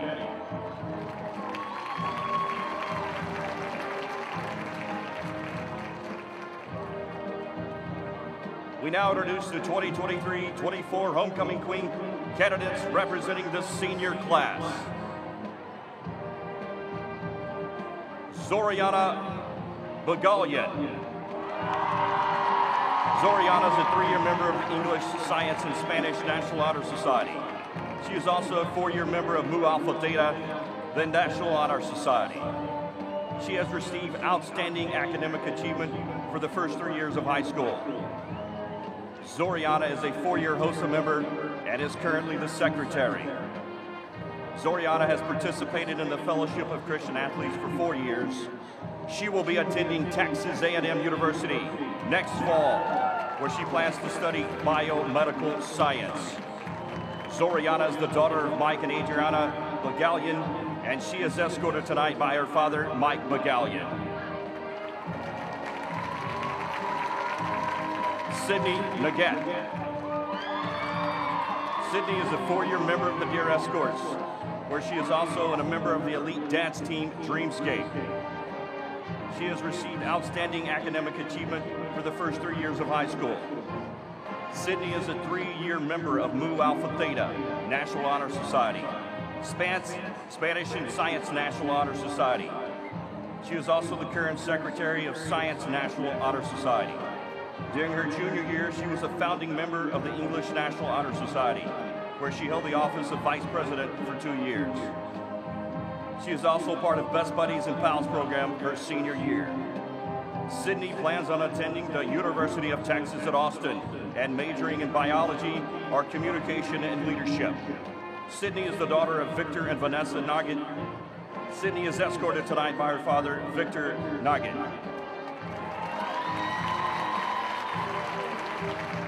Sophie Serrato. Sophie has maintained academic honors the first 3 years of high school. She is a 3-year member of National Honor Society and Spanish National Honor Society.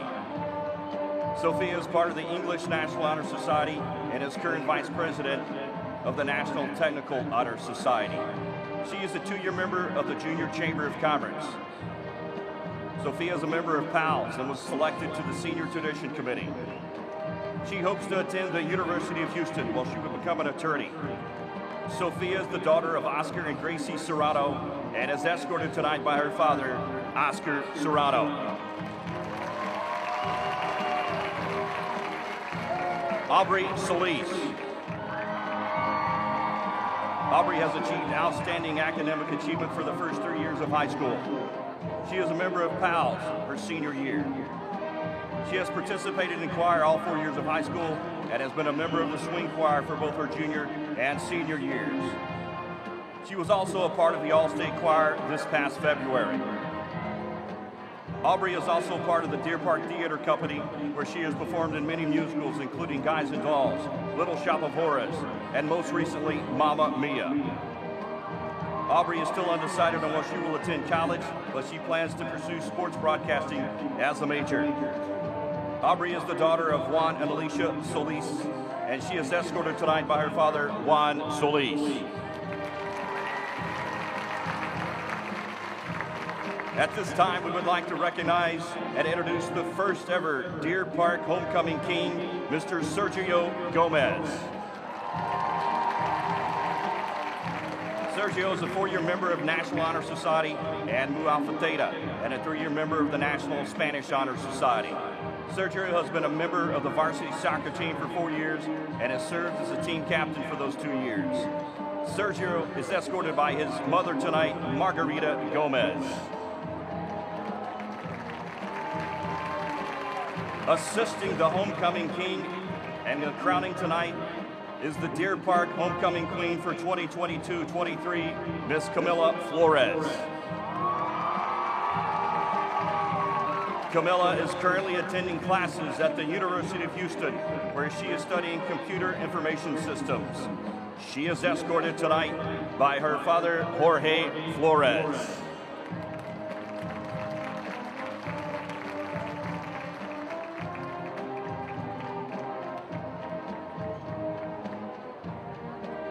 Congratulations to all of our attendants and to the senior court.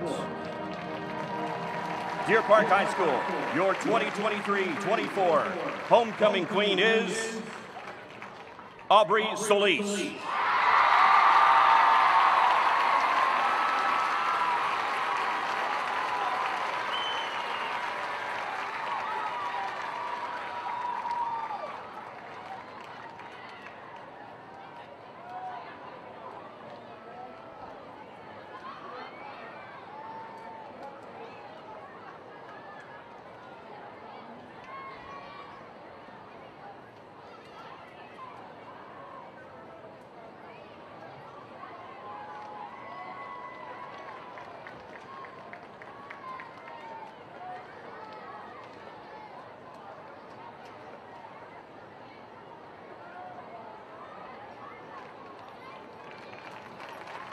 Now being escorted from the field, the 2022-23 homecoming queen, Camilla Flores.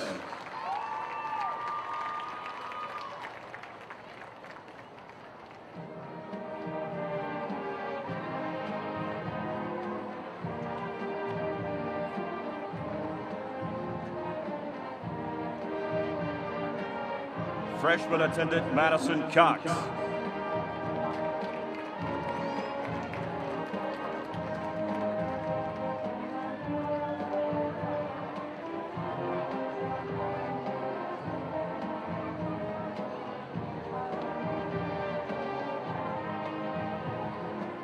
Sophomore attendant Anissa Rodriguez.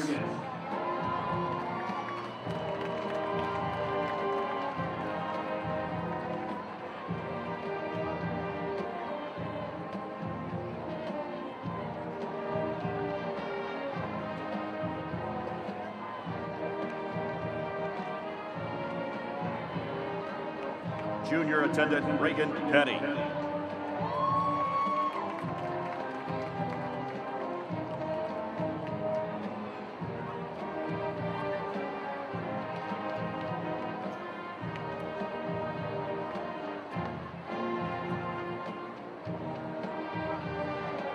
Senior attendant Zoriana Bagalian.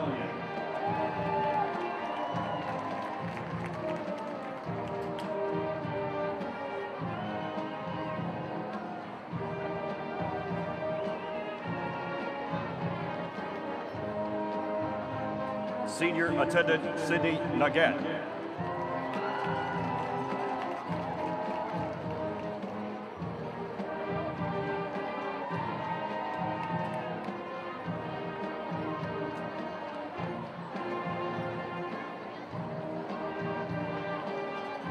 Senior attendant Sophia Serrano.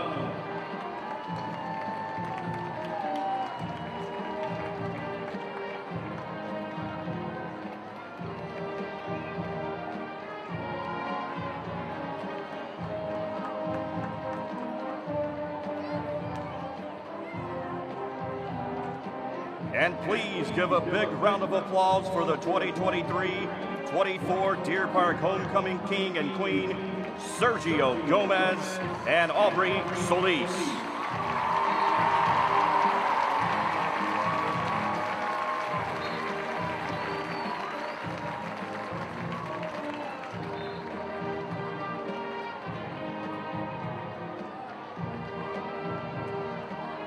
Thank you to all of our alumni for your continued support of Deer Park High School, and welcome home to Deer Park.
Here come the Deer.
It's Deer Park and Pasadena Memorial on homecoming night.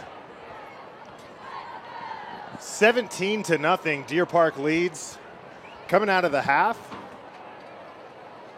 All kinds of extra activities tonight.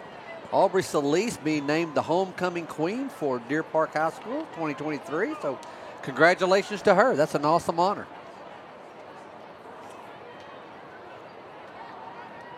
And now Deer Park will receive the second half kickoff.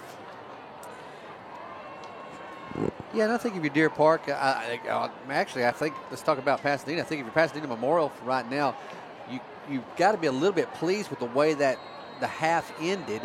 The fact that you were able to kick the ball deep, keep Deer Park from being able to pick up, do anything else with it, and going into the half only down 17-0. But now then, you really have to pick up the pace if you're Pasadena Memorial.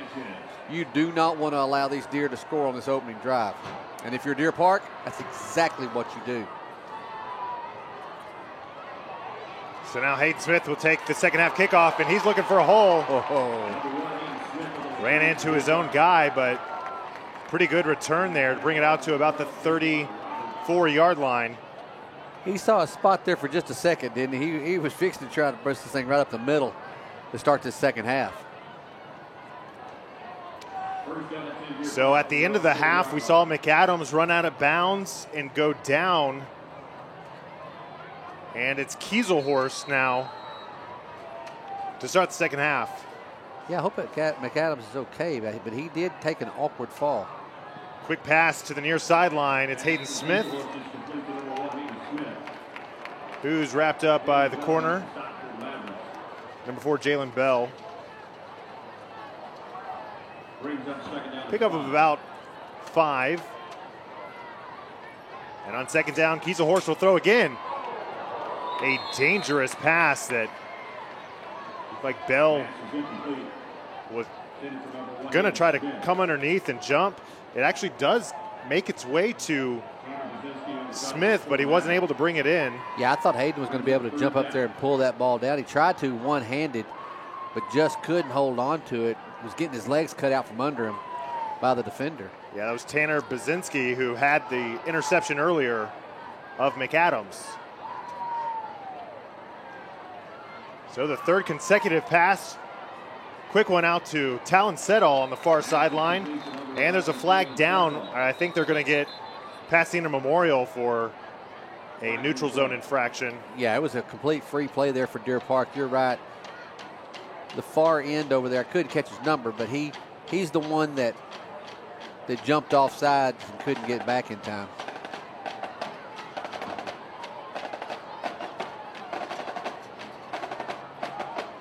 And the officials are going to have a conversation about it. They have a powwow, I think, on every call. Yeah, it's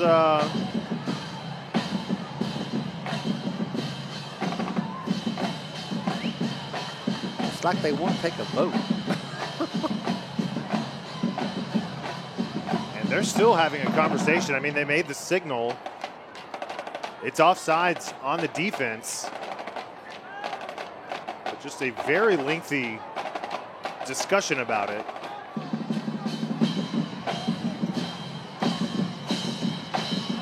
Oh.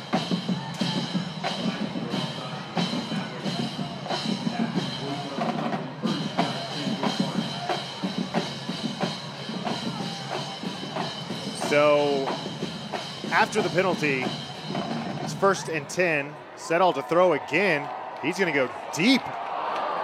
A little corner route just out of the reach of Hayden Smith.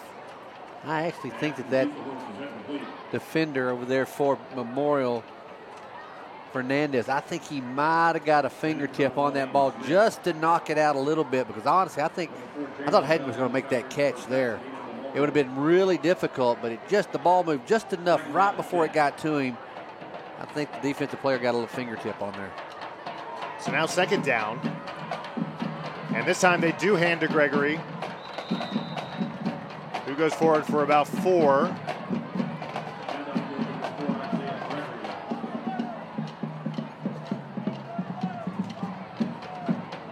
He's carried for about 29 yards tonight so far. Kieselhorst still leading the team, 40 yards tonight on the ground for the junior quarterback. 3 receivers as Kieselhorst left. He's going to roll out. Now he's motioning for his receiver to turn upfield before he throws that out of bounds. And I think Hayden Smith actually stepped on the out of bounds boundary, which would have prevented him from coming back in and being the first to touch it anyways. Yep. Like I said, Kieselhorst, it looked like he was wanting Smith to go deeper on that route. Maybe like he might have cut it a little shorter than what he thought he should have. Well, but that's going to bring up 4th down and 6. The offense staying on the field with the ball at the Maverick 45-yard line.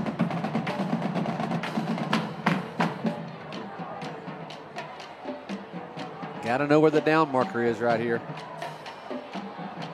So Kieselhorst over the middle, and he's got his man. It's Hayden Smith at the 30-yard line. Yeah, good route by Smith right there. He knew where the down marker was. Matter of fact, he went about 5 yards past it and made his cut. Just stopped right there and was ready to receive the ball, and Kieselhorst put it right on the money. Well, in the early going, it was Kieselhorst looking for King Phillips, but now he is really zeroed in on Hayden Smith. Yeah, watch this right here, though. You got Phillips split out wide over there. And he's looking that way. But Kieselhorst going to have to pull it down. Flags come out. Oh. And Kieselhorst is upended at about the 16-yard line. We'll check the flags. It's going to be in that area of holding, and sure enough, that's the call we're going to get. Yeah, the pocket started to break down, and Kieselhorst kind of had to step up, and when he took off, one of the offensive linemen just held on a little too long. Yep.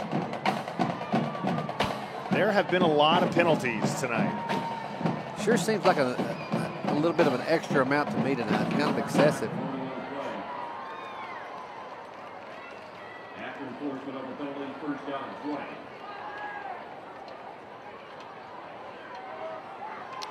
So now 1st and 20 following the holding call. Smith Martinez split out to the right. Phillips to the left. Kieselhorst looking to throw. He's going to go deep. He's got Martinez behind the defense who pulls it in, but he's about 2 yards out of bounds. Just ran out of real estate there on the short side of the field. I tell you the thing, when I'm looking at Kieselhorst tonight, he's almost effortless when he's throwing the ball. And I don't know if it's just the sheer fact that they're not getting a lot of pressure on him. I mean, he was rolling this time, but I mean, he missed that pass there, but he didn't miss it by much. He was trying to put it right there on the corner. And Pasadena Memorial going to burn their first time out of the second half here in the early going.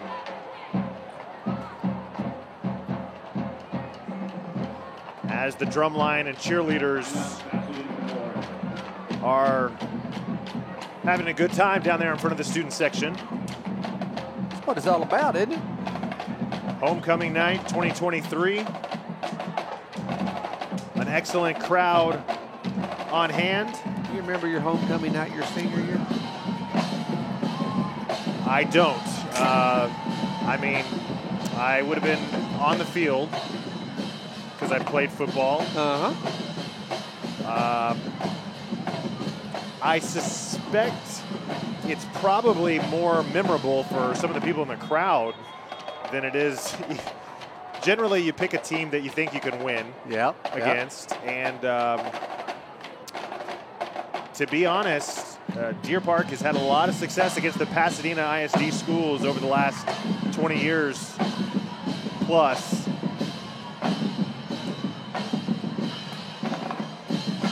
Like we said earlier, this is the 15th meeting between these two teams in the 20 years that Pasadena Memorial has existed. And Deer Park has only lost once. Kieselhorst now looking to throw. He's going to step up. And yet again, he finds Hayden Smith, who turns up and walks into the end zone for an easy touchdown. Wow. Talk about being patient, not being in a hurry.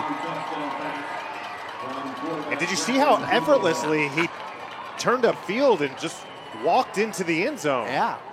Well, he turned around and realized there was nothing else going on there. And Kieselhorst is fired up, going into the give the student section some love. There you go. Having fun on homecoming. Sanchez's extra point is up and good. So now 24-0 Deer Park with 9:53 to go in the third quarter. Well, that's what you want to do. Take the opening drive of the second half, especially when you got a lead, and just move the ball right downfield. Watch this right here. Just effortless. Boop, nice throw down. Watch it right here after Smith. He said, oh, I got this. Let's just slide that in there. Here we go. Great job by Kieselhorst extending the play a little bit, stepping up, and then finally finding Hayden Smith, who has had a big night. 6 receptions for 113 yards and that touchdown right there.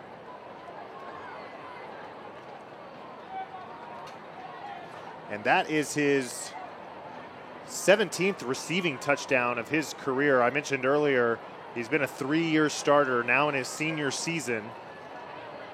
And he has been a weapon since the very beginning. Oh, absolutely. He has been. He's just a lot of fun to watch play the game. Well, last year against Pasadena Memorial, it was King Phillips who had the big night. 7 receptions for 105 yards and a touchdown. This time, Hayden Smith.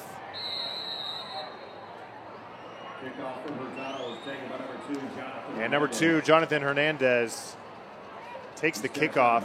He could have let that one see if it would go out of bounds because he caught it so close to the boundary. And he was right on the line. I think his foot went out of bounds before any of the coverage team even got to him.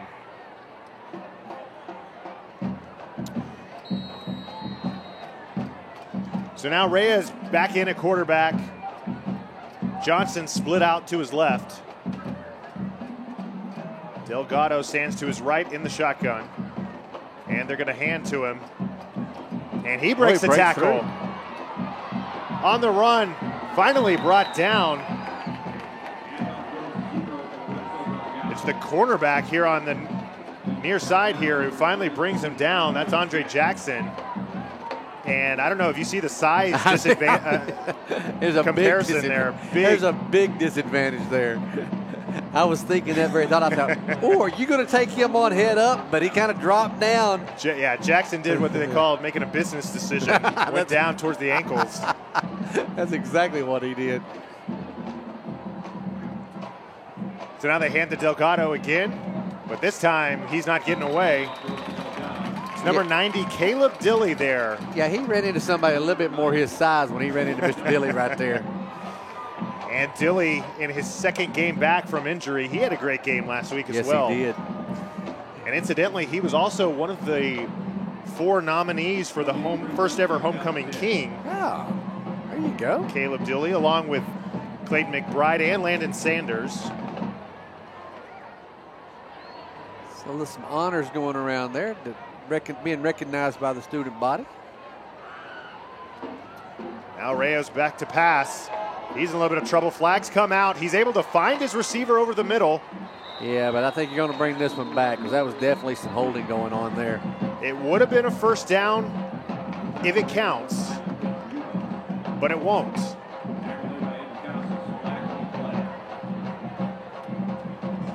A lot of pressure there. That pocket collapsed in a hurry.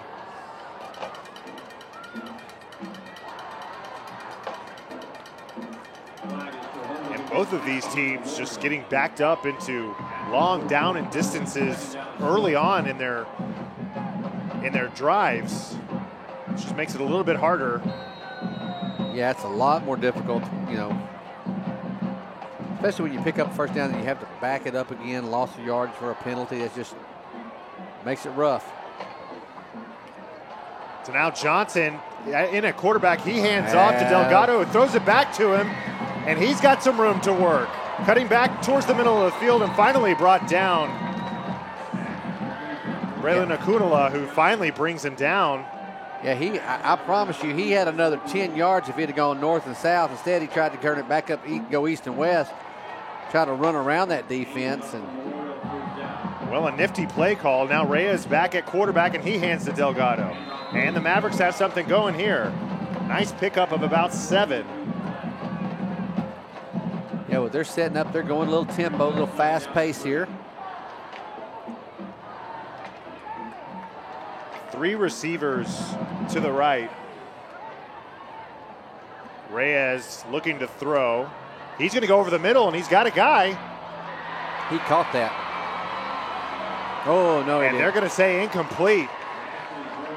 It was Johnson who started the game off at quarterback. He tried to sell it, I think. Well, the ball was just underthrown. Yep. If he could have put it out in front of him, Johnson had a step.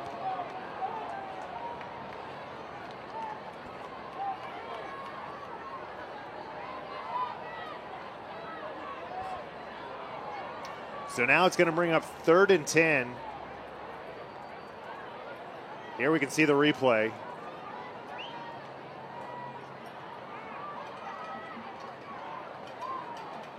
Yeah, Johnson had gotten behind Bautista there. He trying to sell it, didn't he? But the official on the far sideline came running in pretty immediately and said, no, that's incomplete. And now the play clock has hit 0, and everyone's looking at the referee. There hasn't been a flag thrown, and the officials are going to talk about it. Yeah, the deal is the umpire has got to move from over the top of the ball. He places the ball and sets it there, and then the head official starts the clock. Well, the umpire's still standing there. He hadn't moved yet. Well, the only reason that they typically do that is to, if the offense has made a substitution, the defense gets a chance to match. Yep. But I think the question's got to be, what exactly is the call? Because the time ran down, hit 0, and then we kind of just reset. And here we go, 3rd and 10. I think both coaches are trying to figure that one out still. Reyes rolling to his right. He's going to throw. He's got a guy on the far sideline.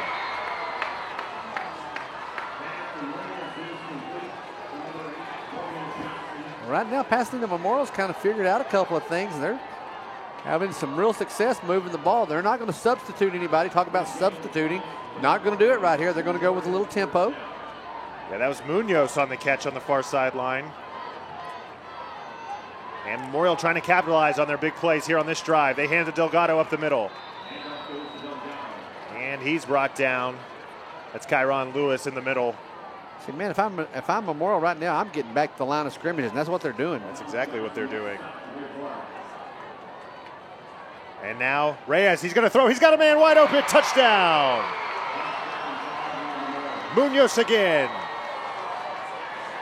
And the Mavericks are on the board.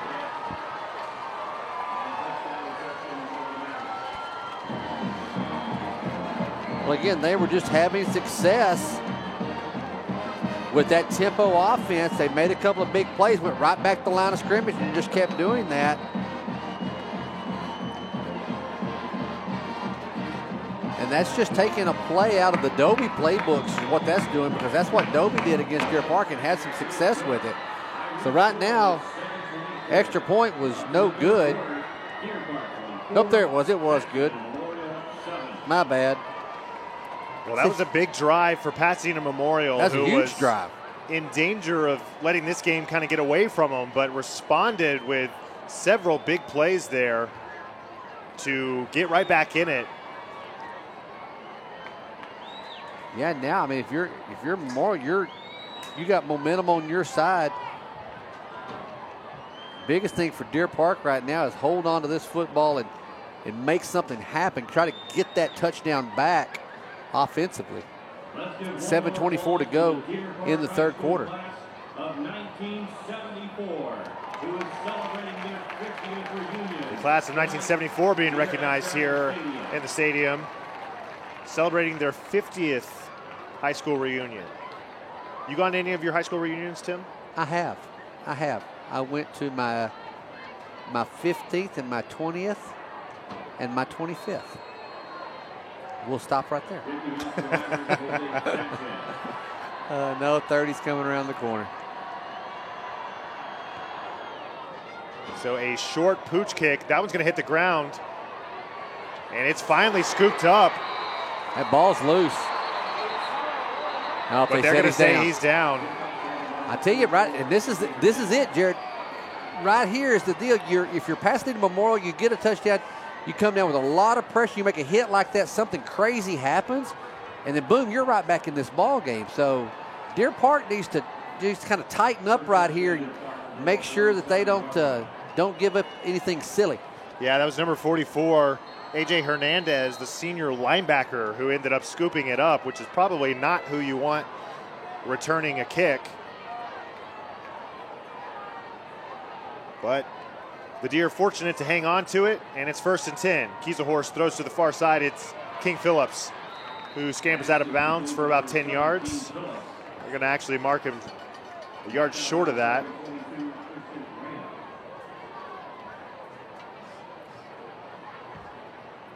So to bring up 2nd and 1.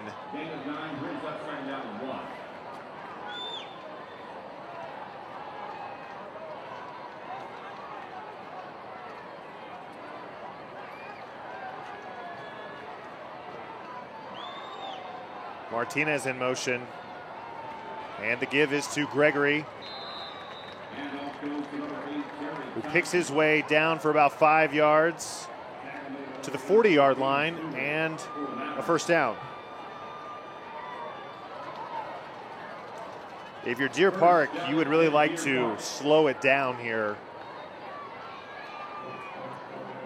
Really let some of the air out of the ball and slow down that momentum that Pasadena Memorial clearly has grabbed a hold of here in the second half. I totally agree with you. Kiesehorst, he keeps on the RPO, and then a quick little pass out to Martinez, who takes a shot out of bounds. Pick up about 4 yards.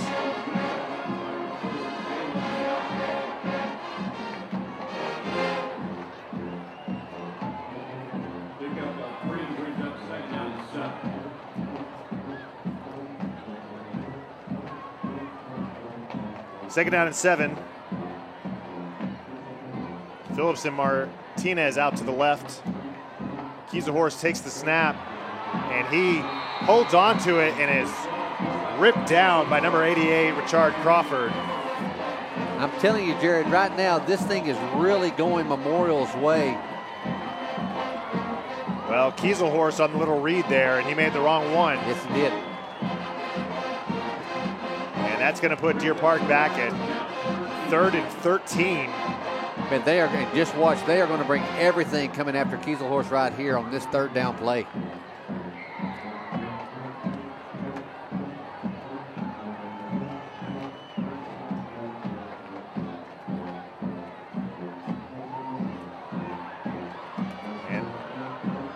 Kiesehorst throws over the middle, and it's pulled in by Martinez with a little juggling catch over there across the middle at the hash. That was close. Great concentration to hold on to the football right there.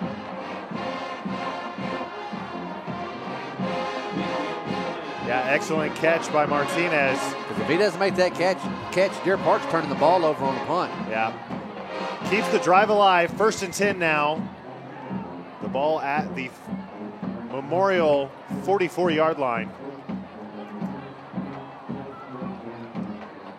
Kiesehorst, he gives to, this is Terry Thompson with a nice pickup down to the 35-yard line. Make that the 34-yard line, and that's enough for another 1st down.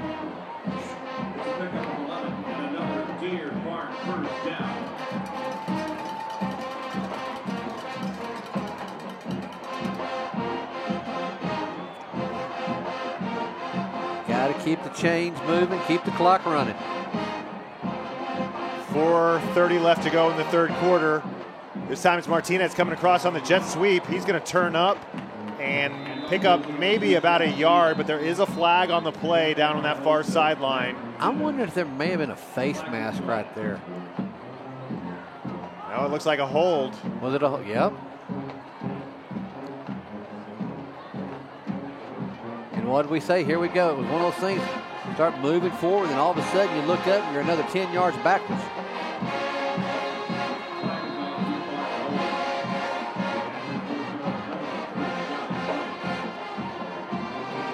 So now back to 1st and 20. We've had a lot of them tonight. That's an interesting stat. Phillips and Smith to the left. Martinez in motion. They hand to Thompson. Goes forward for just a few.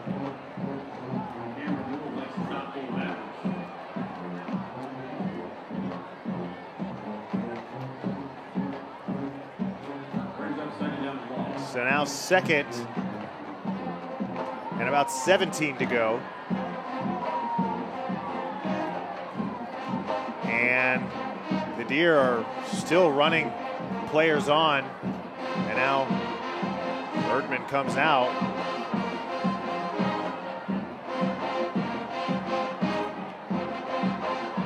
They finally get set.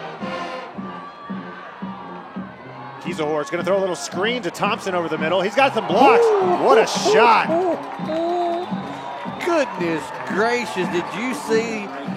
75, Landon Exner.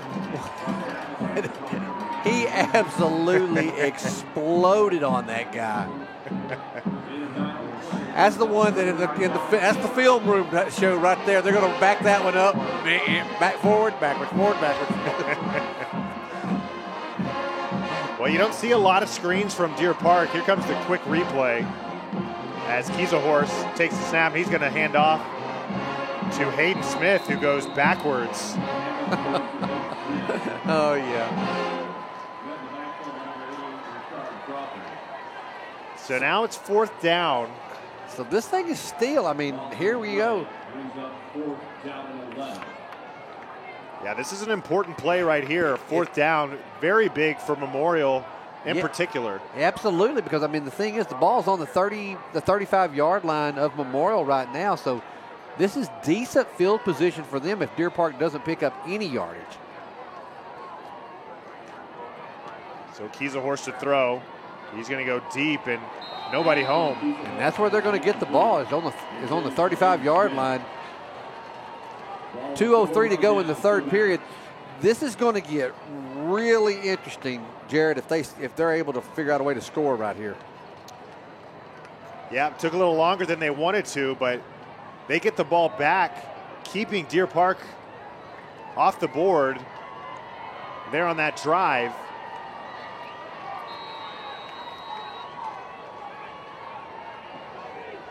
"17-point game here with 2 minutes to go in the third quarter.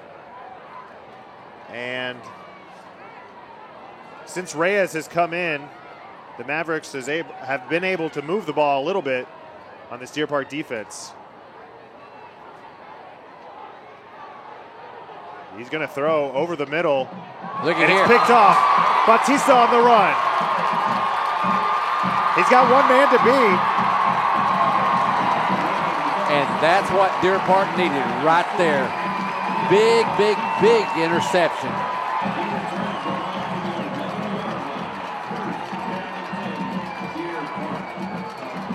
That's Bautista's second interception of the year. And, you know, it looked like the tight end there for Pasadena Memorial never got his head around, just never even saw the ball. Bautista able to jump it. Yeah, and watch here, and he jumps it, but not, I mean, he just comes out of nowhere. He says, here you go, I'll take that. And you know he's looking for the end zone, too. That was a good tackle there by Memorial, but Deer Park in really good position now. So now it's Reed Miletich checks into the game at quarterback, and he's going to run. As he's done so often over the past couple of years. Yeah, it's no secret what's fixing to happen when you see number 14 in the backfield. Well, he has 3 rushing touchdowns on the year. And for a long time, he was about 100%. When he was in the game, it was a run. Until last year, at one point, he pulled up and threw a touchdown pass. But here we go. He's going to run it again, and now he's going to throw it again, and he's got it. Man, it's Hayden Smith. Touchdown, Deer Park. That's on you, Mr. Krill. You called that one. I like that. That's on you. Good job, buddy. You put it out there, and look what he did. He said, let me show you how to do this right quick. He said, I can still do it. What? Yeah, the Mavericks knew that stat, too. They said when 14 is in, play the run. Hayden Smith slips behind him. We do have a flag on the play, and I think it's going to be on Hayden Smith, who took his helmet off there. Uh-oh, can't do that. After the touchdown.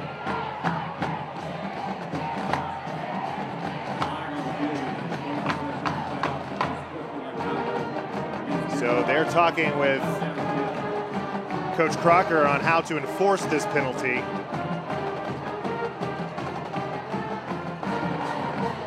And the referee has given up on turning on his referee mic, giving us any type of explanation. Did you not show him how to do that before the game? Is that my job too? They didn't tell you? So Sanchez on for the extra point. And a big swing there for Deer Park. Here's the replay. That's a nice ball right there from Reed It really Millett. was. You know, just kind of tucked his head down, just kind of carried it right in front of him like he's going to run with it, just up, right over the top. But you're right. You said it. That was a big, big, big play. All the momentum was shifting to Memorial. They had gone down. They had scored. They had held Deer Park, forced them over on downs to turn the ball over. And they thought, man, we might have a shot here. And they were going for the long ball. And the interception thrown. And Deer Park able to convert it to a touchdown. Well, it looked like the tight end up the seam maybe had some room, but I think the ball was a little bit behind him, and he never got his head around. That's right. So he wasn't even able to go make a play on the ball. Bautista saw it the whole way. He was watching. He was just a spy sitting out there and saw it coming, and just like you said, just jumped the route and picked it off, and that was a big interception.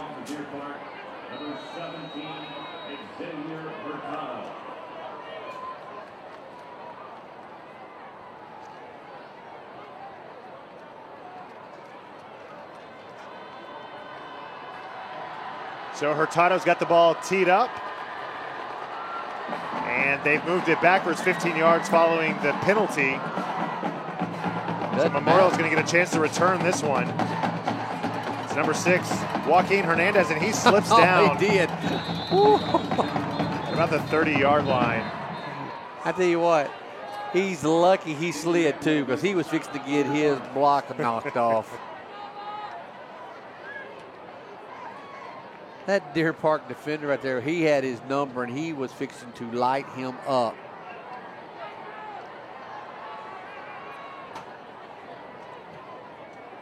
Well, now Pasadena Memorial, they've just got to. And there's a penalty. Oh, there's the penalty flag over on the far side. Were we offsides? We sure were. Offsides on Deer Park is going to back them up again, and Pasadena Memorial wisely choosing to make them re-kick it. Absolutely. So the 15 yards on the unsportsmanlike conduct penalty plus the 5 on offsides right there, that's backing them up 20 yards. They're going to be kicking from their own 20-yard line. And this should give Pasadena Memorial another chance at that return. Yeah, if they can get any kind of a decent return right here, this will be great for Memorial.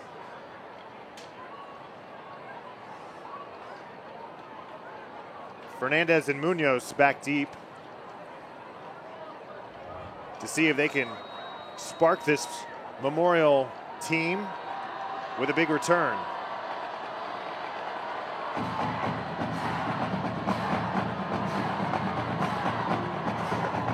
Hurtado again is going to kick it to the near side, and Hernandez catches it right on the boundary. He comes up for about 10 yards or so, but very close to being a 3rd consecutive penalty on Deer Park. Had that ball been allowed to go out of bounds.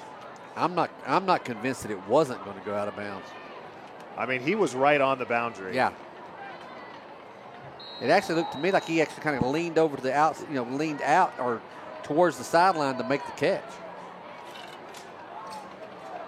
Now Reyes hands off to Delgado, and Reyes actually gets in there like a lead blocker after handing it off to him. Short gain on the play.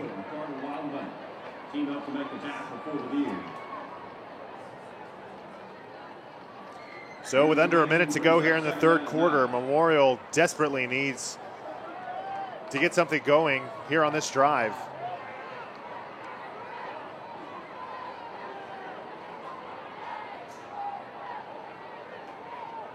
Fullback Mauricio Gloria in motion for the Mavericks.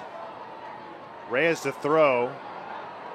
He's just going to throw near side. We got flags going every direction, and I think it's all holding flags, but man, they were coming from everywhere.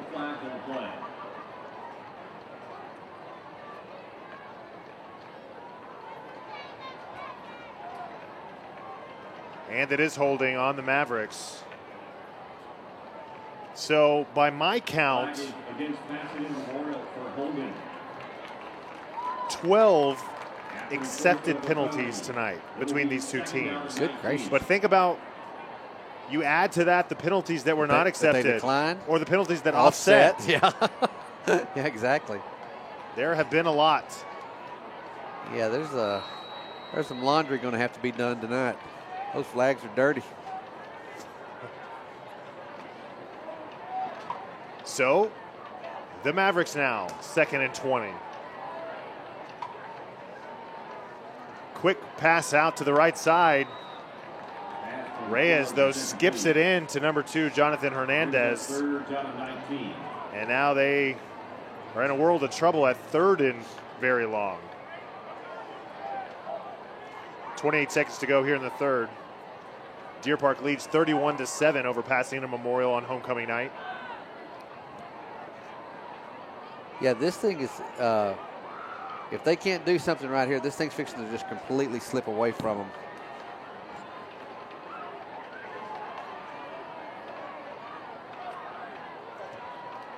So Reyes looks to throw to the far side. He had his man. Oh, he had it. That was Munoz. Ball hit him in the hands. He was able to find the soft spot in the zone, but just dropped it. Heard those footsteps going around him, and he said, nope, I can't catch it. Slipped through his fingertips.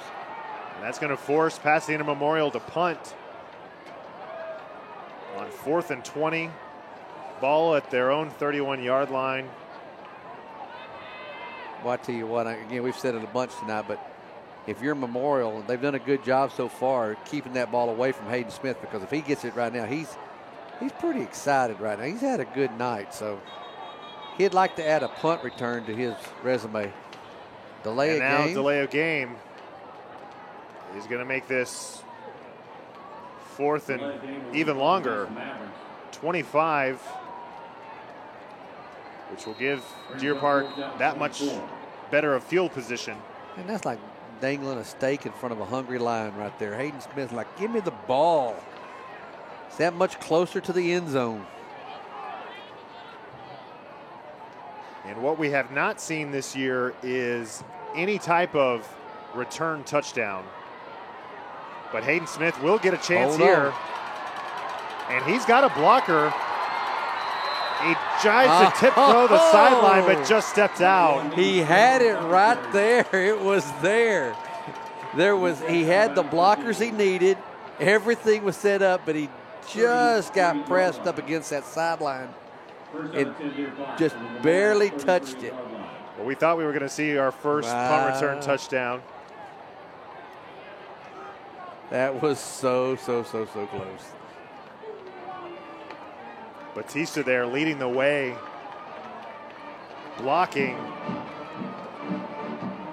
But instead, they spot the ball at the 33-yard line. 11 seconds to go in the third. Deer Park leads Pasadena Memorial 31-7. Kiesehorst, he's going to hand to Gregory, running left, and he is swarmed by Maverick defenders, and that should end the quarter.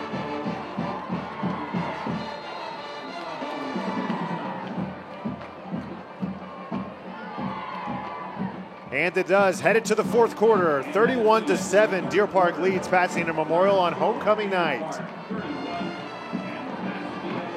Yeah, we were talking homecoming a minute ago, and I was talking.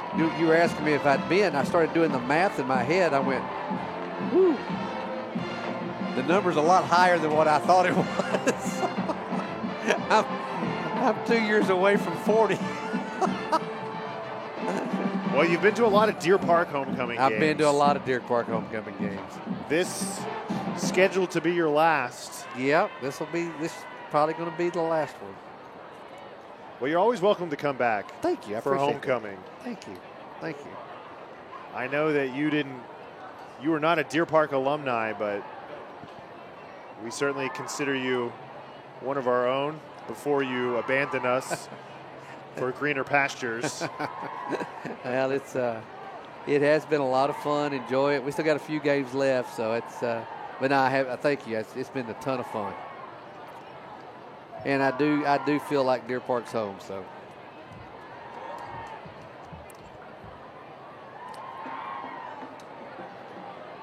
Well, we were just talking as some of the crew was setting up.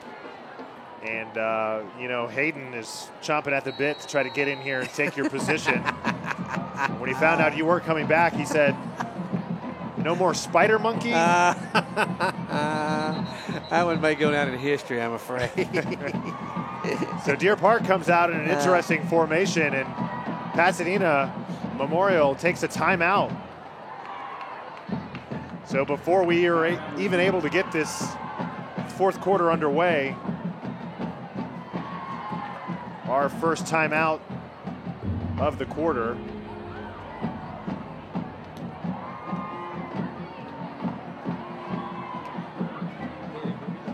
Deer Park's got 23 rushes for 105 yards tonight, 212 through the air. Meanwhile, Pasadena has been held to just 63 yards rushing and 79 through the air. Only 142 total yards for the Mavericks. Meanwhile, the Deer are currently sitting at 317 for the night, but they've been averaging over 400 for the year per game. And where are we at right now? 317, about 100 off of what they've been averaging, but still a quarter to go. Yeah, so they got a whole quarter to go, so this will be, we'll narrow down a little bit of it anyway. So Kieselhorst stays in, and he's going to throw it short to Hayden Smith, who makes the man miss, but is tripped up. Will go down for just a short gain. Ball will be spotted about the 30-yard line.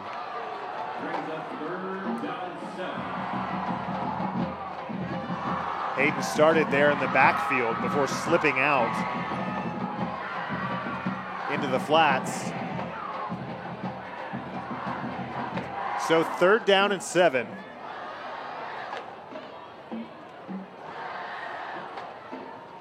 And they're going to hand to Hayden Smith, who slow plays it a little bit before running into a tackle.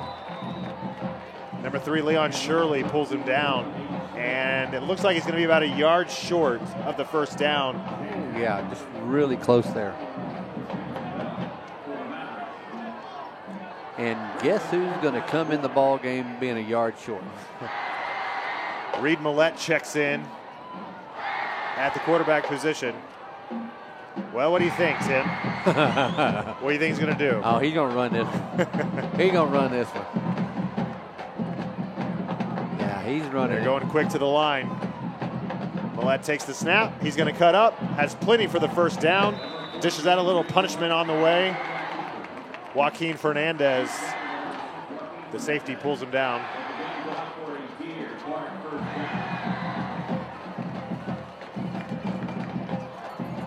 But a new set of downs. Kieselhorst checks back in.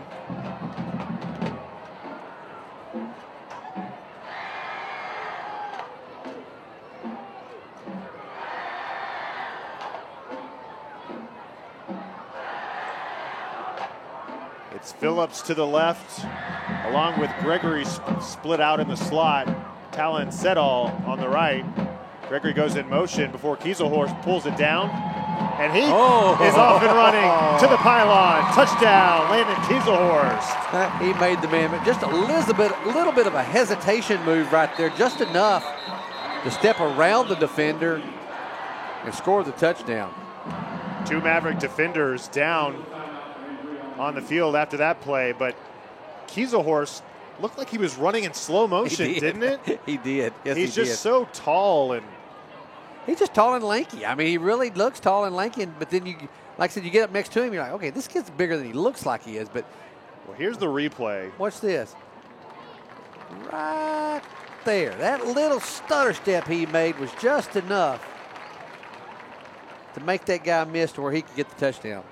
Well, at like 6'4", 6'5", whatever he's listed at, you knew that he was going to have to be a quarterback, but you get the feeling that he thinks he should have been a running back. He continues to lead the team in rushing. 5 carries tonight for 53 yards and 2 touchdowns.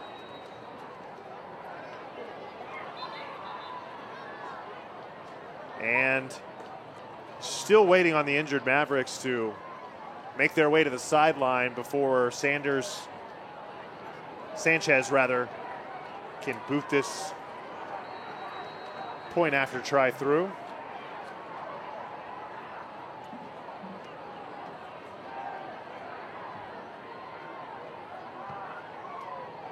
The kick is up and good. And the Deer extend their lead to 38-7 following the Landon Kieselhorst touchdown. We're going to get another view of it right here. Just one little side step right there. Great job by our camera guys. That's Austin Blair running that camera. Did a good job up there. I tell you what, our guys do a good job overall running the cameras. They're getting the shots, and hope that doesn't come right at the camera guy. Roebuck trying to shoot some shirts into the crowd. They need one of those bazooka cannon type things. I think there was was some question as to whether or not that was legal by the UIL. Would the UIL allow it? Oh, really? But I think the last thing I heard about it is that you could do it. Wow. Which begs the question, why aren't we doing why it? don't we have one yet? People love free T-shirts, and they want them shot at them with a cannon. From a cannon. That's exactly right.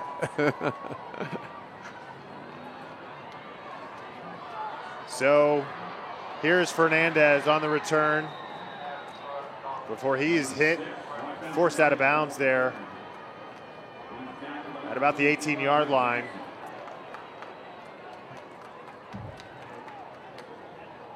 Pasadena Memorial just has not been able to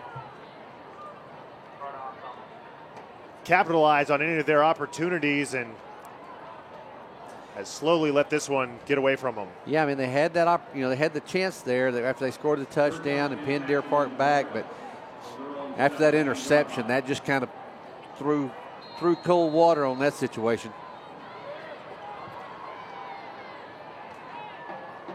So Reyes is going to keep it on the little RPO, and he throws it out to Munoz on the near side, who picks up a good gain of about 7.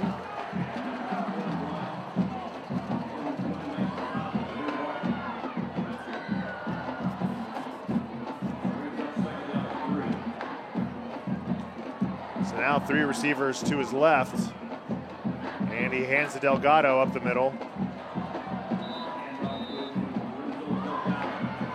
And he picks up about 4, which will be good enough for a Maverick first down. And Chavez there, hope for Deer Park. He was trying everything he could to get that ball stripped out. It just would not pop out, but he was sure going for it. The give goes to Delgado again. Not much doing there, though.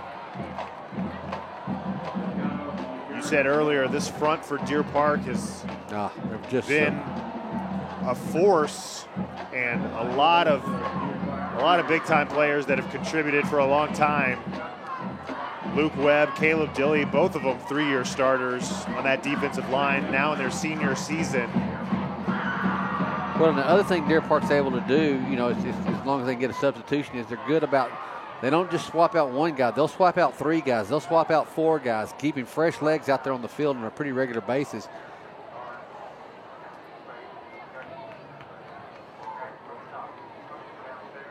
So now to pass goes Reyes, but yeah, a little miscommunication, nobody out there. Absolutely. Receiver totally broke to the inside of the field. Pass was going to the sideline, and there was nobody over there. So now 3rd and 9 for Pasadena Memorial, who desperately needs to convert or at least make 4th down more manageable.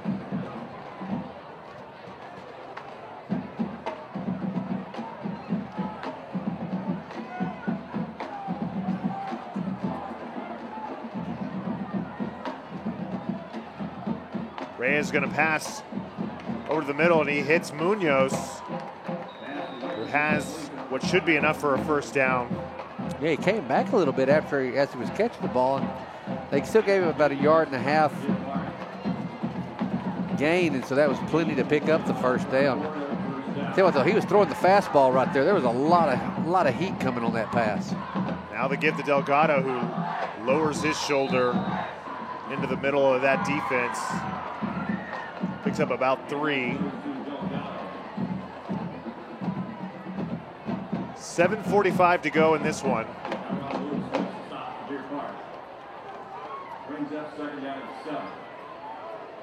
Memorial with 3 receivers split out to the right. Going deep. He is going deep, looking for Munoz, and just out of reach. And there, guess what, is a flag on the far sideline. It's by the line judge. Look here, fellas. We can get this thing done with a whole lot faster if y'all keep those hankies in your pocket. And I think they called a sideline Was on violation on Pasadena Memorial there. Wow. Which is going to back them up.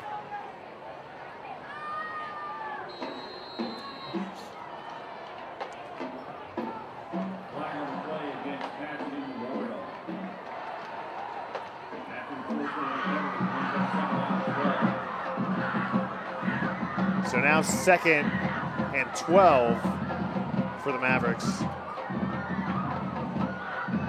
Reyes looking to throw, but he is being pursued, and he's got a man on the near sideline, but not able to adjust to that ball, which is just a little too far to the outside. Ball's incomplete, out of bounds. Yeah, I guess that coach over there for Memorial didn't have the Jimbo Fisher credentials. You saw that, didn't you? I think it was the Arkansas ball game. They caught Jimbo the ball. A&M had it, was driving with it. Jimbo was out on the field, but they intercepted it, went the other way with it. He's standing there. No. The guy runs right past him.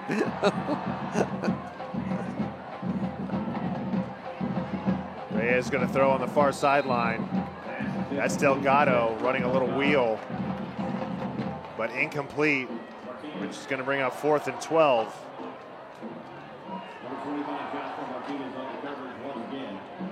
So the Mavericks again are going to punt.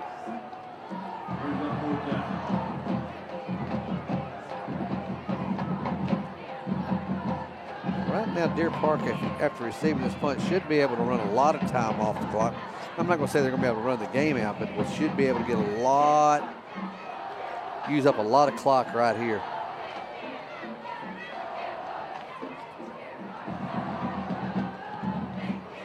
So Munoz punts this one away, and this time it's King Phillips on the return. And he turns on the Jets on the near sideline before being cut down at about the 47. So Deer Park again starting in Pasadena Memorial territory. 7:10 to go here in their homecoming game 2023.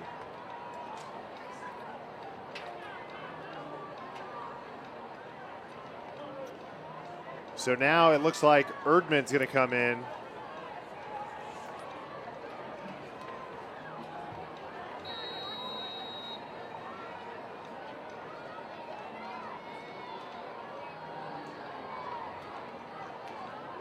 So Erdman is going to keep it, fakes the pitch, cuts upfield. A big gain, but you know he wanted more on that one. Yeah, he did. Got him tripped up by the ankles, by the shoestrings there. But, oh, yeah, he was sure wanting some more out of that one. In other games around the district, South Houston beat Rayburn tonight 41-13. Meanwhile, Channelview and Dobie playing tomorrow at 2 p.m. at Veteran Memorial Stadium there. That's going to be interesting because Channelview is going to be Deer Park's next opponent. So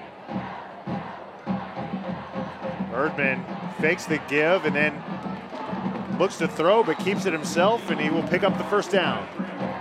Yeah, so if you're, Deer Park sure wanting Channelview to give a loss to Dobie, try to pick up something there. Going to need a couple of times to happen, but yeah. But if still, you're Deer Park, you need Dobie to lose 2. Yeah, which feels like a long shot. Feels like a big mountain to climb, doesn't it? In this district, yes, for sure. But Channelview is one of those shot teams that you would think that might have an opportunity. Erdman again, keeping it himself with a nice gain of about 12 and another Deer Park first down. Go.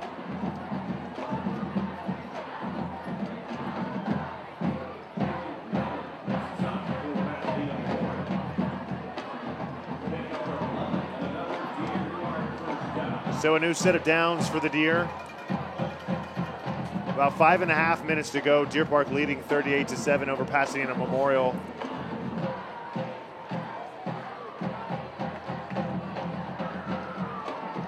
Erdman this time hands off to the running back. That's a head over heels flip. That's number 34, Xavier Sanchez. He got the full 360-degree view.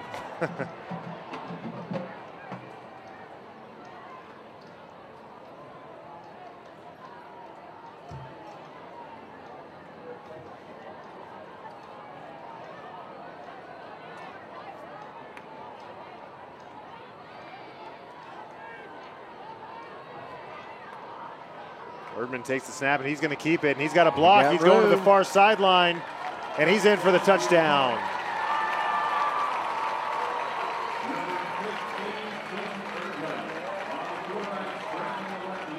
So another rushing touchdown for Deer Park, and another one by the quarterback, Keaton Erdman. 4 carries, 41 yards, and that touchdown right there. That's a pretty good average.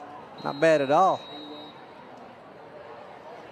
Over 10 yards a carry tonight here in relief.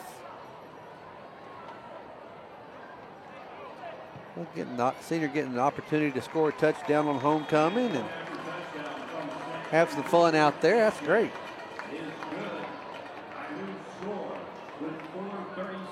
So 45-7, Deer Park.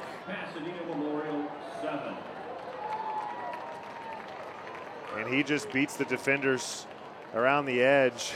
Ladies and gentlemen, we ask that you please stick around following the ball game tonight, as the Deer Park High School band will be performing their contest routine. So looking ahead, Deer Park is going to go on to win this game. And then, like you said, travel to Channelview next week before returning home for their final home game of the year against Rayburn at the end of this month. And then they start November the 2nd at South Houston for the season finale before playoffs will start. Where they will go still to be determined, although we've got a pretty good idea. Yeah, it's that loss is going to put us in that second spot for the district, and so that means we'll end up probably getting to travel up to across the Ship Channel to Galena Park and facing a team that we know oh so well. Well, what's really tough about that loss is just that coming to Dobie, so they lost last year to Channelview and also kind of fell into the second spot, but they were the first big school. That's right. Which meant that Deer Park was able to we almost intercepted there. That was close. It's looks like number 47, Andrew Clark, with the opportunity at the interception, but now with Dobie winning, who will also go big school, it will be Dobie and Deer Park, the 2 big schools in the district, which will mean Deer Park will have to travel for the opening round of the playoffs, barring some sort of wild change of fortunes. Reyes throws, and it's complete to number 2, Jonathan Hernandez on the near side.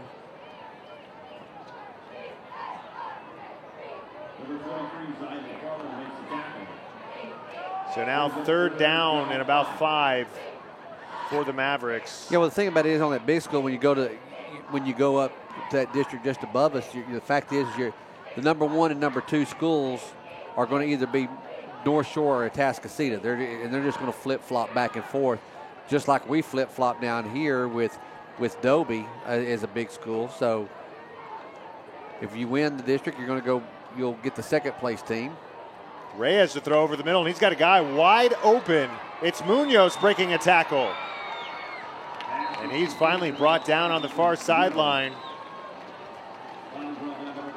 So as strong as that district is, you just know there's just no good way around it. And those teams up there are historically going to go 2-3 rounds deep.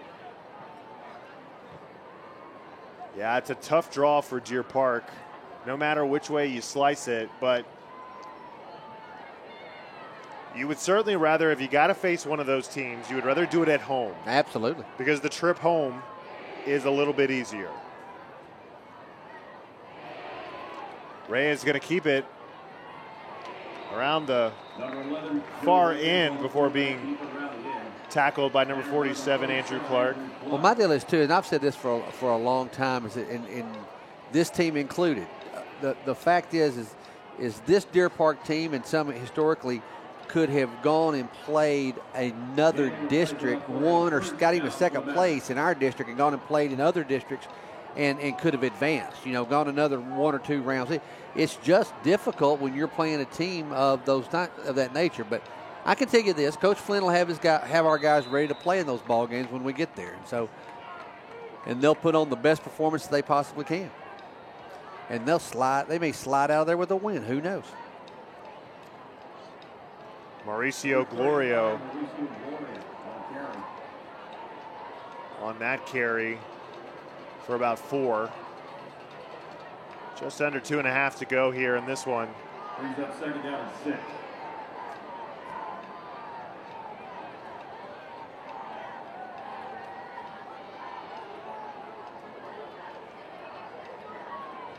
This time Reyes slings it out to Munoz on the near side on the little screen, but he's slung back. Ethan Garza on the tackle. Number 42, Nicholas Henderson makes a stop. Flag on the play. And there is a flag on the far sideline. Looks like it's going to be offsides on the Deer. Oh, gracious me. So Pasadena Memorial will go on to play Pasadena Eagles next week before having a late season bye and then finishing the year against Channelview.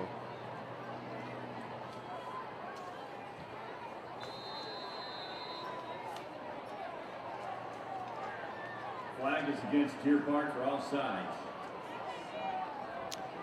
This spring there will be redistricting, which Reyes is going to throw to the end zone, and he's got a man. That's Jonathan Hernandez, the slot receiver, who gets behind the defense and gives Pasadena Memorial their second touchdown of the night.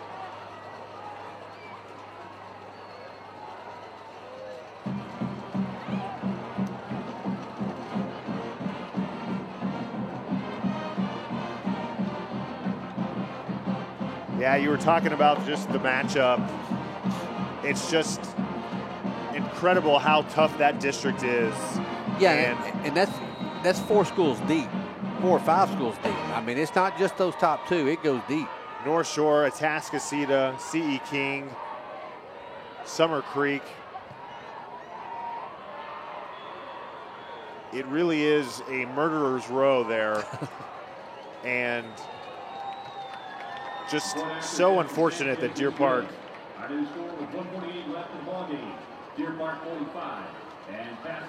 is matched up with that district. Like you said, it doesn't matter if they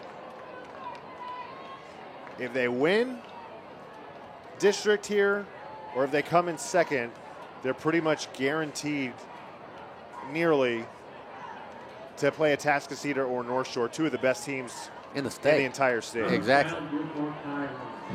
Class 2002. I grew up with Coach Flynn and played baseball here. Now But I always go to that old adage too, with thinking about that. To be the best, you got to beat the best. So you just got to, bow up and do everything you got to play hard. And don't concede anything, because anything can happen on any given night. you need help, I'm prepared to fight for you. Todd just pointed out 4 teams in the top 25 in the state. Good gracious. 2 in the top 5. It's just saying something to be in the top 25. Then you got 2 in the top 5. Okay, just add it on. Pile it on. Stack it on. What Deer Park really needs is just, when they redistrict, just something to just mix it up. Or we just travel up to North Shore, hit them in the mouth. That's what I'm thinking. Take the victory. Just go get it. Easier said than done.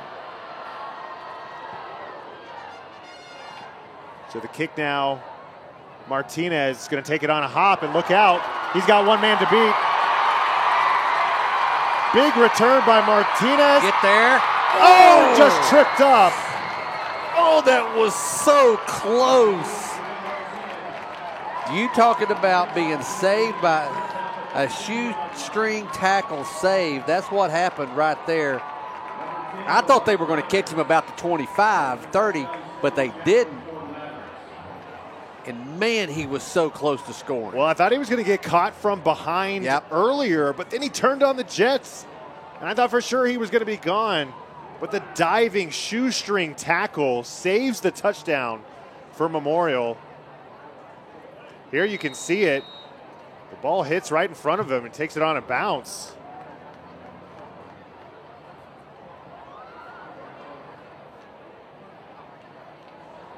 Ooh, that was so close. Number 10, Devon Roberts, the one who's able to trip him up, and that will keep the score at 45-14, and now Deer Park in the victory formation for the last minute and a half. You know, you talk about this one. You talk about that return right there, and you watch college ball. That bounce that happens right before that, it's just enough to throw the coverage team off. They hesitate, whatever it is. So often, if that ball bounces and the receiver can make a good, clean field on that bounce, they can have such a big return more times than not. Well, Martinez, once he corralled it, he got going in a hurry and nearly broke it. That's two now. Tonight we said there hasn't been a punt or a kick return. We thought maybe we were going to get one earlier from Hayden Smith, and then thought for sure right there from Trey Martinez.